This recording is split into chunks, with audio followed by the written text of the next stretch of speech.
Good morning students. आज हम इस लेक्चर के अंदर बहुत ही इंपॉर्टेंट चीज करने वाले हैं। एग्जाम के पॉइंट ऑफ व्यू से बहुत इंपॉर्टेंट है, ए कैटेगरी का है, मोस्ट इंपॉर्टेंट है। न्यूमेरिकल बनने के बहुत ही ज्यादा चांसेस हैं और हम करने वाले हैं स्लम सेल का पूरा डिस्कशन अलोंग विथ उसके न्यूमेरिकल के साथ में। एग्जाम में क्वेश्चन आने के चांसेस इसलिए हैं क्योंकि स्लम सेल का स्ट्रक्चर बदल चुका है फिनेंस एक्ट 2021 की वजह से। और इस पे ऑलरेडी पहले भी पास्ट एग्जामिनेशन में न्यूमेरिकल आए हैं और अब चूंकि इसके अंदर अमेंडमेंट हो चुका है, इस वजह से इसके ऊपर न्यूमेरिकल बनने के बहुत ही ज्यादा चांसेस हो चुके हैं। पहले भी सेक्शन 50 बी स्लम सेल हमारे लिए ए कैटेगरी का टॉपिक रहता था अमेंडमेंट से पहले भी। अब अमेंडमेंट के बाद में मोस्ट इंपॉर्टेंट हो चुका है, ए प्लस कैटेगरी का टॉपिक बन चुका है। हम इसको कवरेज करेंगे, इसके अंदर एंटायर कवरेज करेंगे, ठीक है। बहुत ही सिंप्लीफाइड वे के अंदर करेंगे, बहुत ही आसानी से आपको उसकी अंडरस्टैंडिंग हो सकेगी। पीडीएफ आपको ये टेलीग्राम पे अवेलेबल हो जाएगा, आप डाउनलोड कर सकेंगे, चाहे तो प्रिंट आउट भी ले सकेंगे। हार्डली 1 और 2 पेजेस का है और इन 1 और 2 पेजेस के अंदर एंटायर कवर हो जाएगा और रिवीजन करते समय यकीन मानिए आपको 10 मिनट से ज्यादा लगने ही नहीं है A plus plus category most important को कवर करने के लिए।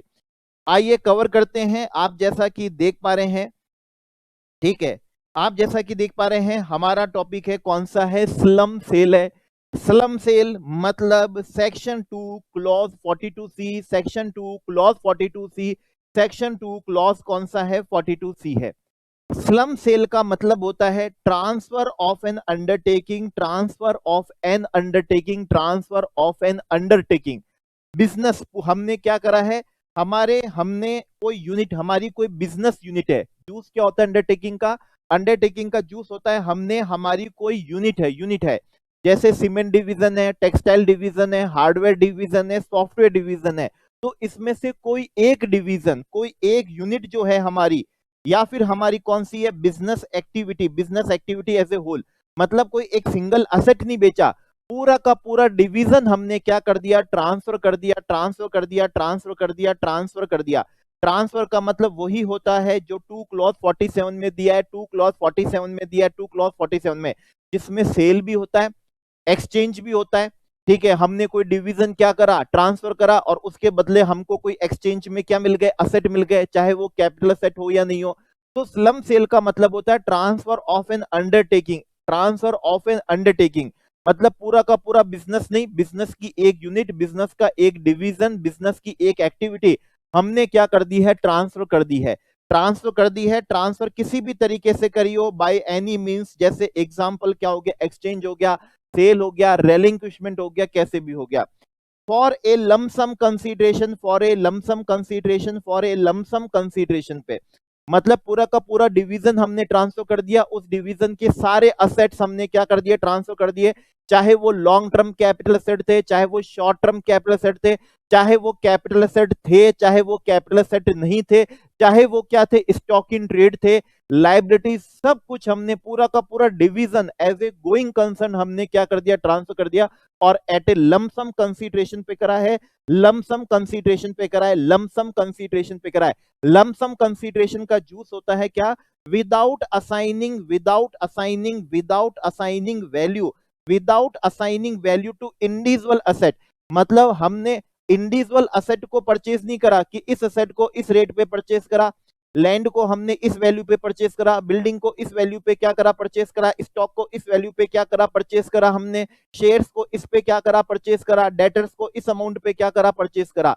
हमने लमसम कंसीडरेशन पे परचेज करा है, without assigning, without assigning, without assigning to value to individual assets and liabilities, without assigning value to individual assets and liabilities. Example समझिएगा, determination of value for the purpose of payment of stamp duty. अगर कोई building transfer हुई है, अब आपको अपने नाम पे उसकी क्या करवानी होगी, रजिस्ट्री करवानी होगी, तो उसके लिए स्टैंप ड्यूटी का क्या हुआ, वैल्यूएशन हुआ, बिल्डिंग का, बिल्डिंग की स्टैंप ड्यूटी का वैल्यूएशन हुआ। ये still shall not be regarded कि इंडिविजुअल असेट ट्रांसफर हुआ है, नो, लमसम कंसीडरेशन पे ट्रांसफर हुआ है।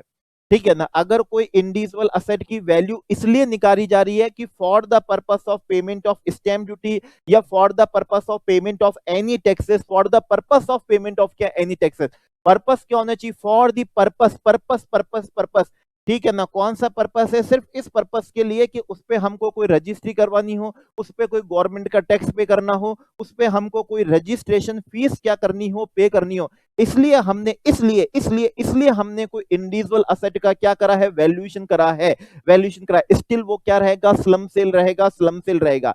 तो स्लम सेल का मतलब है transfer of an undertaking, transfer of an division, transfer of an unit, transfer of a business activity, कोई एक business activity as a whole हमने ट्रांसफर कर दी for a lump sum consideration, lump sum consideration, lump sum consideration without assigning value to individual asset and liabilities, without assigning value to individual asset और क्या है, liabilities. 2 clause 42C, 2 clause 42C, 2 clause क्या है 42C, क्या होता है, ये बनता है हमारे लिए कौन सा, स्लम सेल। ये हमारे लिए क्या हुआ, स्लम सेल हुआ।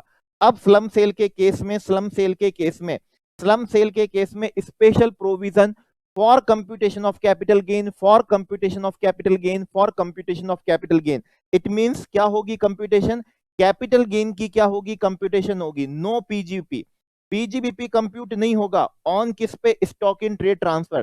स्लम सेल के अंदर डिवीजन ट्रांसफर हुआ है, स्लम सेल के अंदर हमारी यूनिट ट्रांसफर हुई है, स्लम सेल के अंदर हमारी कोई अंडरटेकिंग ट्रांसफर हुई है, उस यूनिट के, उस डिवीजन के, उस अंडरटेकिंग के सारे असेट ट्रांसफर हो गए, short term capital asset, long term capital asset, other than capital asset, ठीक है। कंप्यूटेशन सिर्फ कौन सी होगी, कंप्यूटेशन एक ही होगी और वो होगी कैपिटल गेन की। No PGBP on stock in trade transfer. जो एसआईटी ट्रांसफर हुआ है, स्टॉक इन ट्रेड ट्रांसफर हुआ है, डेटर्स क्या हुए हैं, ट्रांसफर हुए हैं हमारे, उन पे कोई भी पीजीपी कंप्यूट नहीं होगा, कंप्यूट नहीं होगा, कंप्यूट नहीं होगा। अगर कोई कंप्यूटेशन होगी तो वो सिर्फ और सिर्फ हमारी कौन सी होगी, कैपिटल गेन की होगी, कैपिटल गेन की होगी, कैपिटल गेन की होगी। अंडर सेक्शन कौन सा होगा, 50B, under section 50B, under section 50B।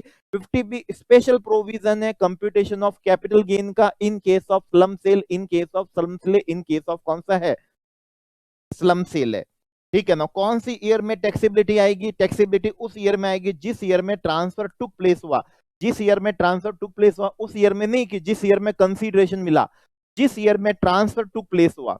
यही हमारा चार्जिंग सेक्शन बोलता है हमारे कैपिटल गेन का, कैपिटल गेन का चार्जिंग सेक्शन, सेक्शन 45, सेक्शन 45 यही बोलता है कि कैपिटल गेन की टैक्सेबिलिटी उस ईयर में आती है जिस ईयर में ट्रांसफर टुक प्लेस हुआ हो, ट्रांसफर, और ट्रांसफर का मतलब 2 क्लॉज क्या होता है 47, 2 क्लॉज 47।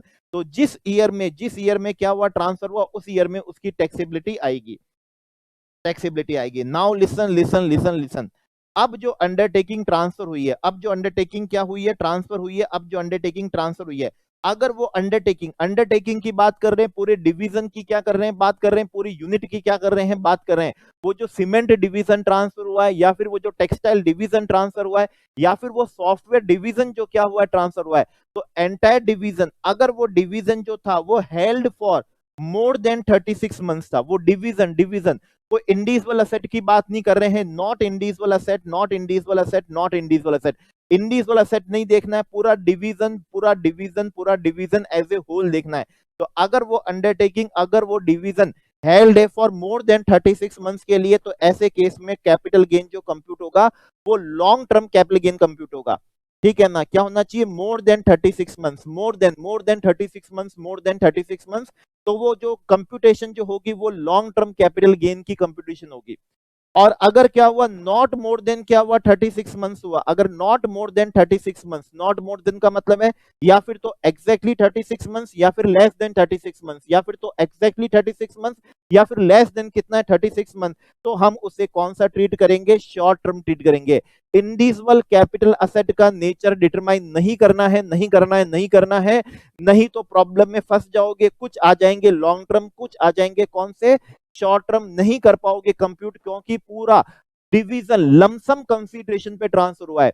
इंडिविजुअल असेट की कैपिटल गेन की कंप्यूटेशन नहीं कर सकते, इंडिविजुअल कैपिटल असेट के ट्रांसफर की कैपिटल गेन की कंप्यूटेशन नहीं कर सकते, क्योंकि पूरा डिवीजन लमसम कंसीडरेशन पे ट्रांसफर हुआ है। तो ऐसी स्थिति में डिवीजन की ही पीरियड ऑफ होल्डिंग देखी जाएगी। अगर डिवीजन आप हेल्ड कर रहे हैं, हेल्ड कर रहे हैं और हेल्ड कर रहे हैं, फॉर मोर देन कितने के लिए, 36 मंथ्स के लिए, तो गेन बिकम हो जाएगा लॉन्ग टर्म कैपिटल गेन। और अगर 36 मंथ है और लेस देन 36 मंथ है तो गेन बिकम हो जाएगा कौन सा, शॉर्ट टर्म क्या हो जाएगा, कैपिटल गेन होगा। शॉर्ट टर्म क्या होगा, कैपिटल गेन होगा। Now listen, now listen, now listen, now listen, now listen, now listen, now listen. अब जब भी कैपिटल गेन की हम कंप्यूटेशन करते हैं तो कंप्यूटेशन के लिए हमें चाहिए होती है कॉस्ट ऑफ एक्विजिशन, हमें चाहिए होती है कॉस्ट ऑफ इंप्रूवमेंट। हमें कंप्यूटेशन के लिए चाहिए होती है कॉस्ट ऑफ एक्विजिशन, हमें चाहिए होता है कॉस्ट ऑफ क्या है, इंप्रूवमेंट। ध्यान रखिएगा स्लम सेल के केस में no indexation benefit available, no indexation, no indexation, no indexation.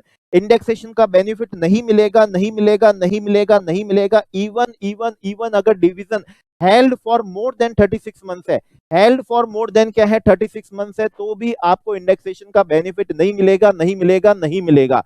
क्योंकि कुछ असेट डिवीजन के अंदर क्या होंगे, शॉर्ट टर्म होंगे, कुछ लॉन्ग टर्म होंगे, कुछ तो कैपिटल असेट होंगे ही नहीं, जैसे स्टॉक इन ट्रेड हो गया, डेटर्स हो गए, तो कुछ तो कैपिटल असेट होंगे ही नहीं। तो ऐसे केस में, ऐसे केस में, ऐसे केस में, और कुछ ऐसे होंगे जिसपे इंडेक्सेशन मिलता ही नहीं है।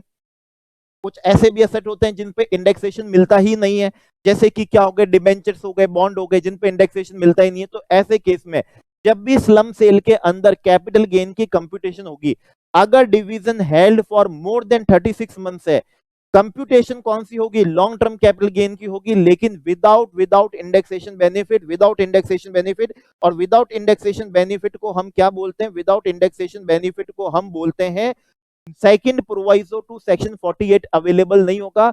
48 का जो सेकंड प्रोवाइजो होता है दैट इज इंडेक्सेशन, वो एप्लीकेबल नहीं होगा। लॉन्ग टर्म कैपिटल असेट है, नेचर कैपिटल गेन का लॉन्ग टर्म आएगा, कैपिटल असेट लॉन्ग टर्म माना जाएगा, स्टिल आपको इंडेक्सेशन नहीं मिलेगा, second proviso to section 48 applicable नहीं होगा, नहीं होगा, नहीं होगा। जब इंडेक्सेशन नहीं मिलेगा तो इसका मतलब कॉस्ट ऑफ एक्विजिशन लेंगे, इंडेक्स कॉस्ट ऑफ एक्विजिशन नहीं लेंगे। कॉस्ट ऑफ इंप्रूवमेंट लेंगे, इंडेक्स कॉस्ट ऑफ इंप्रूवमेंट नहीं लेंगे। कॉस्ट ऑफ एक्विजिशन लेंगे, इंडेक्स कॉस्ट ऑफ एक्विजिशन नहीं लेंगे। कॉस्ट ऑफ इंप्रूवमेंट लेंगे, इंडेक्स कॉस्ट ऑफ क्या नहीं लेंगे, इंप्रूवमेंट नहीं लेंगे। अब हम जब भी डिवीजन की कैपिटल गेन की कंप्यूटेशन करेंगे तो कॉस्ट ऑफ एक्विजिशन क्या लेंगे, तो उस डिवीजन की जो नेट वर्थ होगी, उस डिवीजन की जो क्या होगी, नेट वर्थ होगी, डिवीजन की जो नेटवर्थ होगी ऑफ सच डिवीजन की, सच का मतलब है जो डिवीजन स्लम सेल के अंदर क्या हुआ है, ट्रांसफर हुआ है, जो डिवीजन लमसम कंसीडरेशन में क्या हुआ है, ट्रांसफर हुआ है, वो सीमेंट डिवीजन, वो टेक्सटाइल डिवीजन, वो हमारा सॉफ्टवेयर डिवीजन, या फिर वो हमारा हार्डवेयर डिवीजन जो स्लम सेल के अंदर ट्रांसफर है, उस डिवीजन की क्या ली जाएगी, नेटवर्थ ली जाएगी। सिर्फ और सिर्फ उस डिवीजन की, जो डिवीजन हमारा स्लम सेल के अंदर ट्रांसफर हुआ है, उस डिवीजन की जो नेटवर्थ होगी, उसी नेटवर्थ को हम डीम्ड मान लेंगे कि वो उसकी क्या है, कॉस्ट ऑफ एक्विजिशन है कंप्यूटेशन के पर्पज से, और वही मान लेंगे कि वही उसकी क्या है, कॉस्ट ऑफ इंप्रूवमेंट है। तो हमें कंप्यूटेशन करनी पड़ेगी नेटवर्थ की, नेटवर्थ ऑफ डिवीजन की। ठीक है, नेटवर्थ की हम क्या करेंगे, कंप्यूटेशन करेंगे।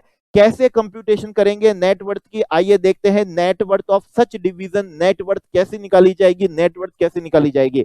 तो नेटवर्थ निकालने का तरीका बड़ा सिंपल सा है। जो भी असेट्स हैं, जो भी उस डिवीजन के असेट्स हैं, उस डिवीजन के, टेक्सटाइल डिवीजन के, सीमेंट डिवीजन के, हार्डवेयर डिवीजन के, सॉफ्टवेयर डिवीजन के, जो स्लम सेल के अंदर ट्रांसफर हुआ है, उस डिवीजन के जो असेट है उनकी वैल्यू को क्या कर लेना है, एग्रीगेट कर लेना है। उस डिवीजन के असेट्स के, उस डिवीजन के जो भी असेट्स हैं, जो असेट्स हैं, जो क्या होते हैं, असेट्स होते हैं, जो बेसिकली क्या असेट्स है। ऐसा नहीं कि बैलेंस शीट में क्या है, डेबिट साइड में जो भी है, बैलेंस शीट में असेट साइड में जो भी है, इसका मतलब नहीं कि वो जैसे क्या हो गए, असेट हो गए। जैसे कि मान लीजिए पीएनएल का डेबिट बैलेंस है, पीएनएल का क्या है, डेबिट बैलेंस है, ये कभी क्या नहीं होता, असेट नहीं होता। मिसलेनियस एक्सपेंडिचर जो होते हैं, मिसलेनियस एक्सपेंडिचर कभी क्या नहीं होते, असेट नहीं होते। हालांकि बैलेंस शीट में असेट साइड में होते हैं, लेकिन वो क्या नहीं है, हमारे लिए असेट नहीं है। डिस्काउंट ऑन इश्यू ऑफ क्या हो गया, डिबेंचर हो गया। अनअमोर्टाइज क्या हो गए, डेफर्ड क्या हो गए, एक्सपेंडिचर हो गए हैं। ठीक है, तो ये भले बैलेंस शीट में असेट साइड आते हो, लेकिन ये क्या नहीं है, असेट नहीं है। तो जो असेट है उस डिवीजन के, उस डिवीजन की हमको एग्रीगेट वैल्यू लेनी है, और उसमें से माइनस कर लेने हैं उस डिवीजन की लायबिलिटीज। उस डिवीजन की जो भी क्या होगी, लायबिलिटीज होगी। कंटिंजेंट लायबिलिटी कभी भी लायबिलिटीज नहीं होती है, कंटिंजेंट लायबिलिटी कभी भी लायबिलिटी नहीं होती है। किसी लायबिलिटी का एक्सेस प्रोविजन बना लेना, किसी लायबिलिटी का जरूरत से भी ज्यादा प्रोविजन बना लेना लायबिलिटी नहीं होती है। अनअसर्टेन लायबिलिटीज भी क्या नहीं होती है, लायबिलिटीज नहीं होती है। तो जो क्या हो, लायबिलिटीज हो, जो क्या हो, लायबिलिटीज हो, जो क्या होनी चाहिए, लायबिलिटीज होनी चाहिए। क्या होनी चाहिए, लायबिलिटीज होनी चाहिए। ठीक है, लायबिलिटीज होनी चाहिए। इक्विटी शेयर कैपिटल कभी भी लायबिलिटी नहीं होती है, ध्यान रखिएगा। आपको मालूम होगा कंपनी के मालिक होते हैं, लायबिलिटी नहीं होती है। इक्विटी शेयर कैपिटल कभी भी क्या नहीं होती, लायबिलिटी नहीं होती। आपके रिजर्व एंड सरप्लस जो होते हैं वो आपकी लायबिलिटी नहीं होती, भले ही वो बैलेंस शीट में लायबिलिटी साइड में शो होते हैं, लेकिन वो लायबिलिटी नहीं होती। जिस तरीके से बैलेंस शीट में असेट साइड में अनअमोर्टाइज एक्सपेंडिचर होते हैं, डेफर्ड क्या होते हैं, डेफर्ड रेवेन्यू क्या होते हैं, एक्सपेंडिचर होते हैं। डिस्काउंट ऑन इश्यू ऑफ क्या होते हैं, डिबेंचर होते हैं। पीएनएल का क्या होता है, डेबिट बैलेंस जो होता है। ठीक है, पीएनएल का डेबिट बैलेंस जो होता है। मिसलेनियस जो क्या होते हैं, एक्सपेंडिचर होते हैं वो असेट साइड है, लेकिन वो असेट नहीं होते। उसी तरह से reserve and surplus balance sheet में लायबिलिटी साइड होते हैं, लेकिन वो क्या नहीं होती है, रिजर्व सरप्लस कभी हमारी लायबिलिटी नहीं होती है। डिविडेंड चाहे इक्विटी का हो चाहे प्रेफरेंस का हो, अगर अभी तक डिक्लेयर नहीं करा है, कहां पर डिक्लेयर करते हो, एजीएम में। अगर एजीएम में डिक्लेयर कर दिया है तब तो वो आपकी लायबिलिटी है।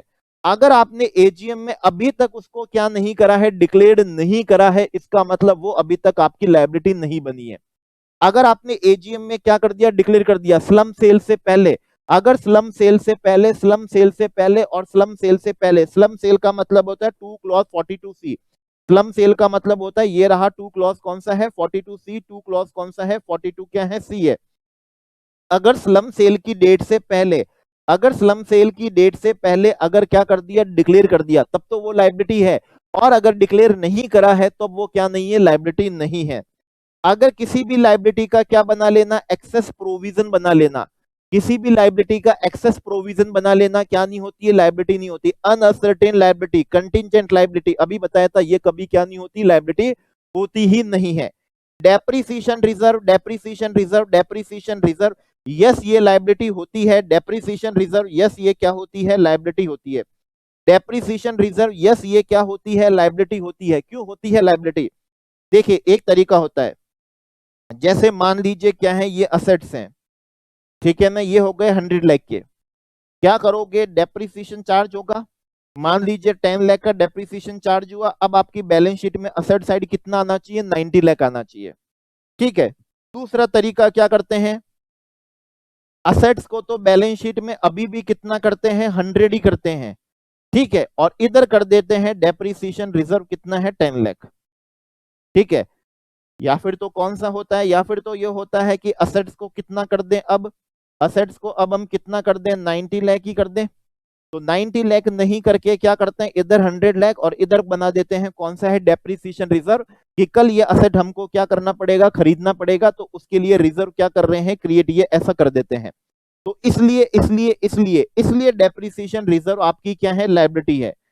आपने असेट को 90 लाख पे नहीं दिखा के कितने पे दिखा रहे हो, 100 लाख पे दिखा रहे हो, इसलिए 90 पे पहुंचने के लिए अब डेप्रिसिएशन रिजर्व को क्या मानना पड़ेगा, आपकी लायबिलिटी माननी पड़ेगी, लायबिलिटी माननी पड़ेगी। वैसे तो प्रेफरेंस शेयर कैपिटल भी लायबिलिटी होती है, क्योंकि ओनर कौन है, इक्विटी शेयर कैपिटल है। तो इक्विटी शेयर कैपिटल क्या नहीं है, लायबिलिटी नहीं है, लेकिन यह प्रेफरेंस शेयर कैपिटल क्या होती है, लायबिलिटी होती है। प्रेफरेंशियल कैपिटल क्या होते हैं, लायबिलिटी होती है। अच्छा, प्रेफरेंस शेयर से याद आया, अगर कौन से होते हैं, क्यूमुलेटिव क्या होते हैं, प्रेफरेंस शेयर्स होते हैं। ठीक है ना, कौन से होते हैं, cumulative, cumulative, cumulative, cumulative word पे फोकस करिएगा, क्यूमुलेटिव वर्ड पे फोकस करिएगा। अगर कौन से हैं, क्यूमुलेटिव क्या है, प्रेफरेंस क्या है, शेयर्स हैं। ठीक है ना, कौन से हैं, क्यूमुलेटिव क्या है, प्रेफरेंस क्या है, शेयर्स हैं। और क्यूमुलेटिव प्रेफरेंस शेयर्स पे अगर कोई भी आउटस्टैंडिंग क्या है, डिविडेंड है, पहले का कोई भी डिविडेंड क्या है जो अभी तक पे नहीं करा है, यस अगर वो क्यूमुलेटिव प्रेफरेंस शेयर्स हैं, तो उन डिविडेंड को क्या मानना पड़ेगा, वो हमारे लिए क्या हो जाएगी, लायबिलिटी हो जाएगी, अगर वो क्या है, क्यूमुलेटिव प्रेफरेंस शेयर्स हैं। ठीक है ना, कौन से क्यूमुलेटिव प्रेफरेंस शेयर्स हैं, तो उनका डिविडेंड क्या हो जाती है, लायबिलिटी हो जाती है, उनका क्या होती है, लायबिलिटी हो जाती है। मान लीजिए आपने जितना भी इनकम टैक्स क्या करा है, पे करा है, टीडीएस की तरह, टीसीएस की तरह, एडवांस टैक्स की तरह, वो आपने कम पे करा है, जितना भी आपका इनकम टैक्स पेबल बन रहा है।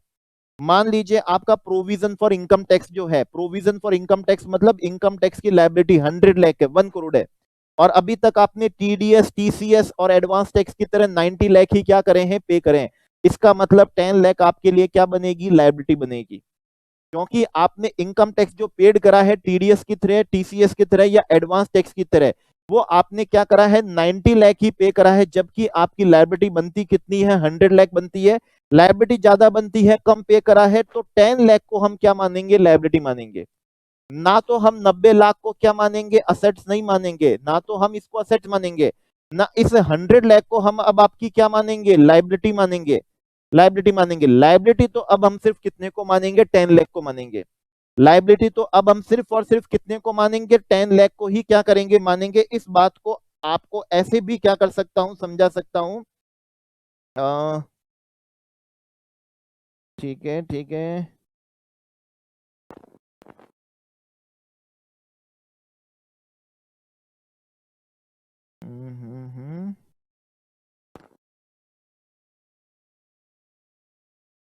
चलिए इस बात को ऐसे भी समझा सकता हूं, जरा बात को समझिएगा।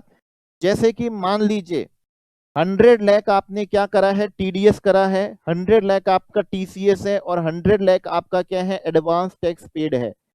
ठीक है ना, क्या पेड है, एडवांस टैक्स क्या है आपका पेड है। ठीक है, और आपने प्रोविजन बना रखा है 110 लाख का, आपने क्या बना रखा है, लायबिलिटी में प्रोविजन बना रखा है, क्या बना रखा है, प्रोविजन बना रखा है। ठीक है ना, क्या बना रखा है, प्रोविजन, प्रोविजन बना रखा है। प्रोविजन फॉर किसका, इनकम टैक्स का, प्रोविजन फॉर इनकम टैक्स का, प्रोविजन फॉर इनकम टैक्स का। ठीक है, तो मैं क्या कह रहा हूं, मैं ये कह रहा हूं इसको असेट मत मानना, ये आपका असेट नहीं है, ये आपकी लायबिलिटी नहीं है।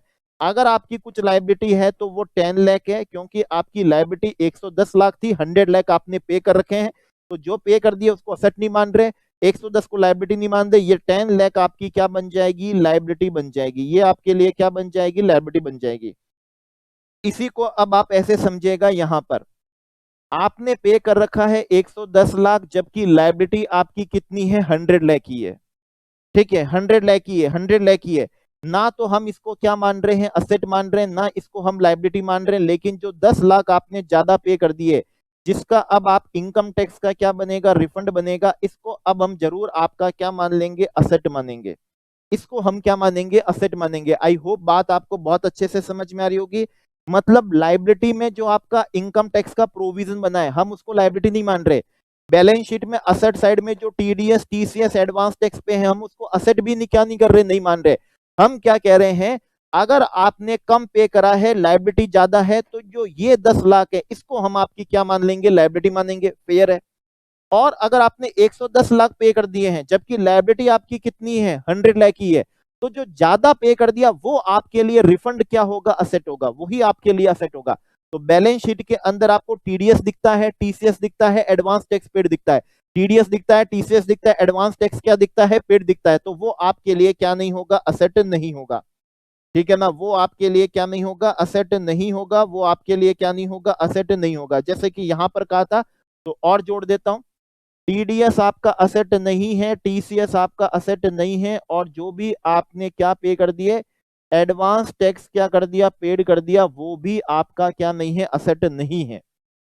वो भी आपका क्या नहीं है, असेट नहीं है। उसी तरीके से जैसे कंटिंजेंट लायबिलिटी आपकी लायबिलिटी नहीं है, excess provision of liability liability नहीं है, अनअसर्टेन, ठीक है ना, लायबिलिटीज के प्रोविजन क्या नहीं है, लायबिलिटी नहीं है। उसी तरह से अगर लायबिलिटी साइड में क्या है, प्रोविजन फॉर इनकम टैक्स है, प्रोविजन फॉर क्या बना रखा है, इनकम टैक्स बना रखा है, तो वो भी आपकी क्या नहीं है, लायबिलिटी नहीं है। ठीक है ना, वो भी आपके लिए क्या नहीं है, लायबिलिटी नहीं है। ठीक है, यस, अगर आपने क्या करा है, टैक्स पे करा, कम करा है, और प्रोविजन ज्यादा है, तो डिफरेंशियल जो होगा उसको हम जरूर आपकी क्या मानेंगे, लायबिलिटी मानेंगे। और अगर क्या है, प्रोविजन कम है, ज्यादा टैक्स पे कर दिया, तो जो रिफंड है उसको हम आपका जरूर क्या मानेंगे, असेट मानेंगे।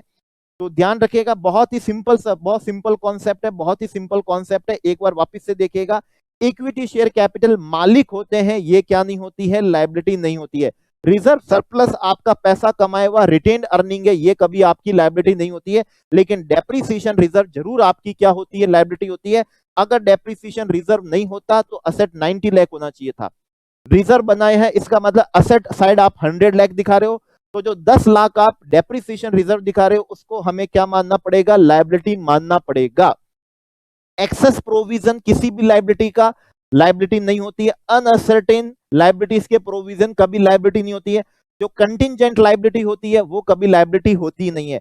डिविडेंड जो अभी तक ही एजीएम में क्या नहीं हुआ है, डिक्लेयर नहीं हुआ है, जो एजीएम में ही अभी डिक्लेयर नहीं हुआ तो वो लायबिलिटी बना ही नहीं है। लेकिन अगर यही डिविडेंड क्यूमुलेटिव प्रेफरेंस शेयर्स का हुआ तो वो जरूर क्या हो जाएगी, आपके लिए लायबिलिटी हो जाएगी। तो वो आपके लिए क्या हो जाएगी, लायबिलिटी हो जाएगी। तो कैसे निकालेंगे डिवीजन की नेटवर्थ? तो डिवीजन के जो भी असेट्स होंगे उन असेट्स को क्या करेंगे, एग्रीगेट करेंगे, और असेट्स में क्या क्या इंक्लूड नहीं होंगे वो देख लिया, और उन असेट की वैल्यू में से कौन से उस डिवीजन की जो लायबिलिटीज होगी, उस डिवीजन की जो लायबिलिटीज होगी वो हम क्या कर लेंगे, लेस कर लेंगे। ये बिकम क्या आ जाएगा, net worth of such division आ जाएगा। और इसी नेटवर्थ को अब हम क्या मान लेंगे, कॉस्ट ऑफ एक्विजिशन मान लेंगे, और इसे ही हम क्या मान लेंगे, कॉस्ट ऑफ इंप्रूवमेंट मान लेंगे। ठीक है, तो क्या करना है, नेट वर्थ निकालनी है डिवीजन की। डिवीजन कौन सा, जो स्लम सेल के अंदर क्या हुआ है, ट्रांसफर हुआ है, उस डिवीजन की, उस डिवीजन की। तो उस डिवीजन के जो भी असेट्स हैं, जो असेट्स हैं, हमने ये देखा ये चीजें असेट्स नहीं थी, तो जो असेट्स हैं उनकी वैल्यू को एग्रीगेट करेंगे। जो उस डिवीजन की लायबिलिटीज है, इक्विटी शेयर कैपिटल का भी लायबिलिटी नहीं होता है, रिजर्व सरप्लस का भी लायबिलिटी नहीं होता, डेप्रिसिएशन रिजर्व लायबिलिटी होती है, डिविडेंड जो डिक्लेयर करा ही नहीं है अभी तक एजीएम में वो लायबिलिटी नहीं है, लेकिन क्यूमुलेटिव प्रेफरेंस शेयर्स का डिविडेंड लायबिलिटी होता है। कंटिंजेंट लायबिलिटी नहीं है, एक्सेस प्रोविजन लायबिलिटी नहीं है, अनअसर्टेन क्या है, लायबिलिटीज नहीं है, प्रोविजन फॉर क्या है, इनकम टैक्स जो बना रखा है वो भी क्या नहीं है, लायबिलिटी नहीं है। तो ये हमने क्या निकाल ली है, नेट वर्थ क्या कर ली है, निकाली है। अब जो हमारे उस डिवीजन के असेट्स होंगे, डिवीजन के असेट्स होंगे, उनको वैल्यू को ऐड करना है, उनकी वैल्यू को क्या करना है, ऐड करना है। तो कैसे करेंगे, मान लीजिए जो भी असेट्स कौन से हैं, जो भी असेट्स कौन से हैं, डेप्रिशिएबल असेट्स हैं। उस डिवीजन के जो भी कौन से असेट्स हैं, डेप्रिशिएबल असेट है, डेप्रिशिएबल असेट है। जैसे प्लांट एंड क्या हो गया है, मशीनरी हो गया है। कुछ इनटेंजिबल असेट, ध्यान रखना गुडविल अब क्या नहीं है, डेप्रिशिएबल असेट नहीं है, लेकिन other than goodwill, patent, copyright, trademark, know how है, ठीक है ना, फर्नीचर है उस डिवीजन के, उस डिवीजन की बिल्डिंग है, उस डिवीजन के प्लांट एंड क्या है, मशीनरी है, ठीक है। तो उसको हम क्या मानेंगे, असेट्स तो है, और उनकी क्या लेंगे वैल्यू, WDV ऑफ असेट लेंगे। WDV of asset, WDV of block नहीं, ब्लॉक हमेशा किसका बनता है, पूरी कंपनी का बनेगा। Cement division, textile division, hardware division, software division, जिन पे भी सेम रेट ऑफ डेप्रिसिएशन होगा, जैसे प्लांट एंड मशीनरी है 15% वाली, तो सीमेंट डिवीजन की, टेक्सटाइल डिवीजन की, हार्डवेयर डिवीजन की, सॉफ्टवेयर डिवीजन की, इन चारों डिवीजन के अंदर जो जो प्लांट एंड मशीनरी 15% वाली होगी उनका एक ही ब्लॉक बनेगा। लेकिन हमको किसकी वैल्यू लेनी है, हमको लेनी है कौन से की, जो डिवीजन, जैसे मान लीजिए सीमेंट डिवीजन क्या हो रहा है, ट्रांसफर हो रहा है, क्या ट्रांसफर हो रहा है, सीमेंट डिवीजन ट्रांसफर हो रहा है। तो सीमेंट डिवीजन के जो क्या होंगे, असेट होंगे, जो सीमेंट डिवीजन की क्या होगी, प्लांट एंड मशीनरी होगी, दैट इज डेप्रिशिएबल, डेप्रिशिएबल क्या होंगे, असेट होंगे, उनकी हमको क्या लेनी वैल्यू, तो वो कैसे लेंगे, उनकी WDV। और ध्यान रखना हमारे इनकम टैक्स में हमेशा ब्लॉक की WDV होती है, कभी भी इंडिविजुअल असेट की WDV होती ही नहीं है, हमेशा ब्लॉक की WDV चलती है। पूरे प्लांट एंड मशीनरी जो ब्लॉक होगा ना 15% वाला, जिसमें cement division, textile division, hardware division और सॉफ्टवेयर डिवीजन की जो भी प्लांट एंड मशीनरी होगी 15% वाली, उन सभी का एक ब्लॉक बनेगा। तो हम कैसे फाइंड आउट करेंगे कि जो सीमेंट डिवीजन स्लम सेल में ट्रांसफर हुआ है तो उसकी प्लांट एंड मशीनरी की WDV कैसे है, तो कैसे निकालेंगे, तो लीजिए WDV of single asset of block कैसे निकलती है, बहुत ही सिंपल है।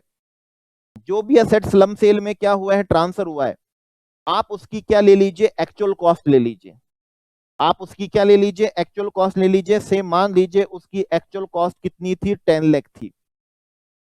Depreciation would be allowed, depreciation would be allowed. अब मान लीजिए वो असेट, वो प्लांट एंड मशीनरी, ठीक है, जब से खरीदी थी, जब से आपने उसको बिजनेस में पुट टू यूज करा, डीमिंग, मान लीजिए कि वो उस ब्लॉक में सिंगल असेट ही होती और सिंगल असेट ही थी, तो उस पे जो भी डेप्रिसिएशन वुड बी अलाउड होता, जो भी डेप्रिसिएशन क्या होता, वुड बी अलाउड होता। मान लीजिए उस पे डेप्रिसिएशन वुड बी अलाउड होता 7 लाख कितने का, 50,000 का। तो आज जो आपने स्लम सेल के अंदर, स्लम सेल के अंदर जो आपने प्लांट एंड मशीनरी ट्रांसफर करी है, उसकी WDV कितनी मानी जाएगी, 2.5 लाख मानी जाएगी। कैसे मानी जाएगी, 2.5 लाख मानी जाएगी।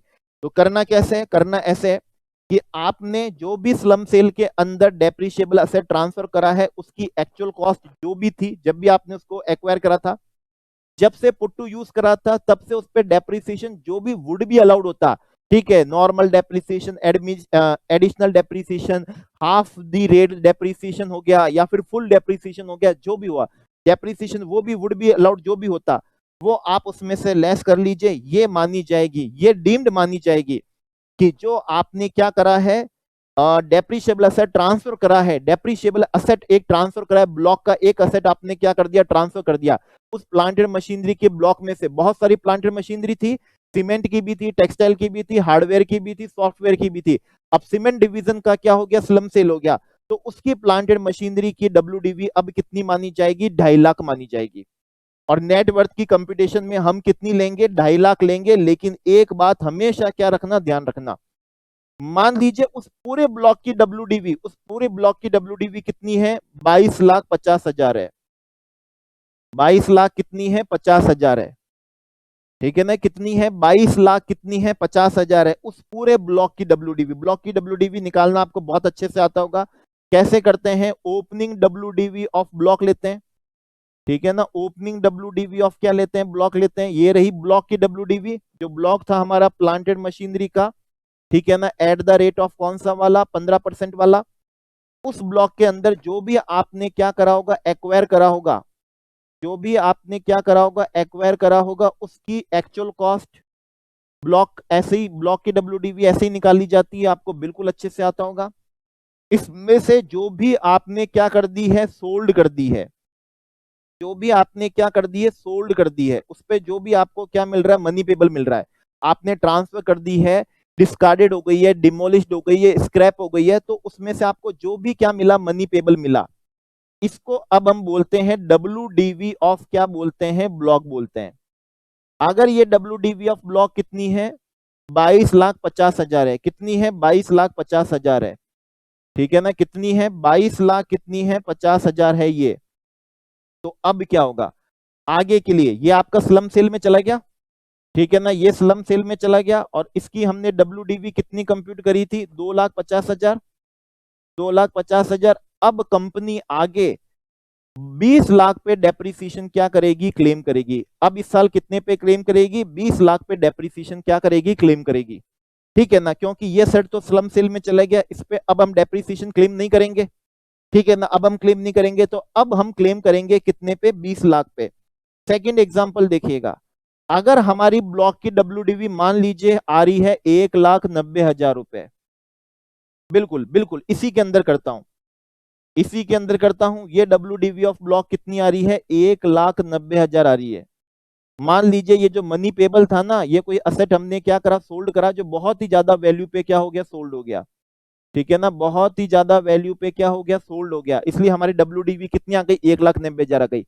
जब पूरे ब्लॉक की WDV 1,90,000 है, तो उस ब्लॉक में से एक असेट जो है सीमेंट डिवीजन का, वो कभी क्या नहीं हो सकता, 2.5 लाख का नहीं हो सकता, तो उसको रेस्ट्रिक्टेड हम कितने पे करेंगे, 1,90,000 पे करेंगे। तो आज भले ही ये हमारे लिए 2.5 लाख निकल के आ रहा हो, 2.5 लाख निकल के आ रहा हो, लेकिन ये कभी भी ब्लॉक की WDV से क्या नहीं हो सकता, ज्यादा नहीं हो सकता, ठीक है ना। कितना मानेंगे, 1,90,000 मानेंगे। आज ब्लॉक की WDV कितनी हो जाएगी, नील हो जाएगी, ब्लॉक की WDV क्या हो जाएगी, नील हो जाएगी। तो अगर अगर अगर हमने जो 2.5 लाख निकाले हैं, ये जो हमने क्या निकाले हैं, 2.5 लाख निकाले हैं, ये हमेशा ब्लॉक की WDV से कम या उसके बराबर ही होनी चाहिए। अगर ये उससे क्या हो रहे हैं, ज्यादा हो रहे हैं, तो ब्लॉक की WDV जो है, ब्लॉक की WDV जो है, पूरे ब्लॉक 1,90,000 का है, तो इकलौता असेट उस ब्लॉक में, इकलौता असेट कभी 2.5 लाख का हो सकता नहीं हो सकता, तो उसको हमें कितना मानना पड़ेगा, 1,90,000 का ही क्या करना पड़ेगा, मानना पड़ेगा, 1,90,000 का मानना पड़ेगा। अगर इसको अंडरस्टैंडिंग में प्रॉब्लम है तो वन मोर एग्जांपल है, उस पूरे ब्लॉक की WDV मैं कहता हूं नील आ गई, क्योंकि ये कोई ऐसा असेट बिका, इतना बम्पर बिका कि ब्लॉक की WDV को क्या कर गया, नील कर गया। जब पूरे ब्लॉक की WDV, जिसमें सीमेंट डिवीजन की मशीन भी थी, टेक्सटाइल की मशीन भी थी, हार्डवेयर की मशीन भी थी, सॉफ्टवेयर डिवीजन की भी मशीन थी, उसकी WDV नील आ रही है, तो सीमेंट डिवीजन की WDV 2.5 लाख नहीं हो सकती, कितनी होगी, नील होगी, क्या होगी, नील होगी। और आज नेटवर्थ की कंप्यूटेशन के लिए, आज क्या है, नेटवर्थ की कंप्यूटेशन में जब ब्लॉक की WDV नील है, तो ब्लॉक में एक असेट की WDV फिर क्या मानी जाएगी, उससे ज्यादा तो हो ही नहीं सकती, नीली मानी जाएगी। अगर 1,90,000 है तो 1,90,000 ही मानी जाएगी। लेकिन हाँ, अगर ब्लॉक की WDV 22.5 लाख है तो हम इकलौते की क्या मान सकते हैं, 2.5 लाख मान सकते हैं। ठीक है ना। वन मोर लास्ट एग्जाम्पल है, लास्ट एग्जाम्पल है। मान लीजिए ब्लॉक की WDV आ रही है 2 लाख कितनी 60,000, तो हम मान सकते हैं कि यस, उस ब्लॉक में से एक असेट की WDV 2.5 लाख हो सकती है, और अब उस ब्लॉक की WDV कितनी रह जाएगी, 10,000 रह जाएगी। तो क्या हुआ, तो ये हुआ कि अगर ब्लॉक की WDV कितनी आ रही है, 2,60,000 आ रही है, तो हम इसको कितना मान सकते हैं, 2.5 लाख मान सकते हैं। लेकिन ब्लॉक की WDV 1,90,000 आएगी तो हमें 1,90,000 से ज्यादा मान ही नहीं सकते। अगर नील आ रही है तो हमको भी कितना मानना पड़ेगा, नील मानना पड़ेगा। अगर 2,60,000 आ रही है तो हम कितना मान लेंगे, 2.5 लाख मान लेंगे।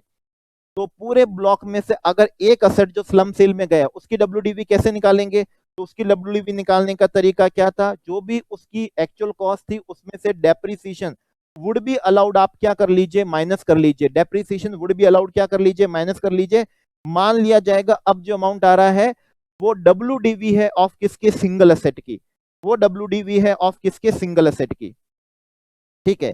जो डिवीजन आपने क्या करा, स्लम सेल में ट्रांसफर करा है, अगर उसके अंदर गुडविल भी है, सेल्फ जनरेटेड है, मतलब किसी से आपने परचेज नहीं करी थी, तो उसको कितना मानेंगे, नील ही मानेंगे। बहुत ही सिंपल है, बहुत ही सिंपल है। क्या मानेंगे, नील ही मानेंगे। उसकी वैल्यू तो आप, उसकी वैल्यू आप कितनी मानेंगे, नील ही क्या करेंगे, मानेंगे। और याद करा दूं, बिल्कुल याद होगा, अब गुडविल क्या नहीं है, डेप्रिशिएबल असेट नहीं है। अब गुडविल क्या नहीं है, डेप्रिशिएबल असेट नहीं है। अब गुडविल क्या नहीं है, डेप्रिशिएबल असेट नहीं है। हाँ, कोई ऐसा सेट है जिसकी आपने 35 AD में 100% क्या ले ली है, डिडक्शन ले ली है, PGBP में डिडक्शन ले ली है, तो अब उसकी वैल्यू क्या मानी जाएगी, यहां पर नील मानी जाएगी। यहां पर क्या मानी जाएगी, नील ही मानी जाएगी। बात ध्यान रखना, नेटवर्थ जितनी ज्यादा आएगी कैपिटल गेन उतना ही क्या होगा, कम होगा।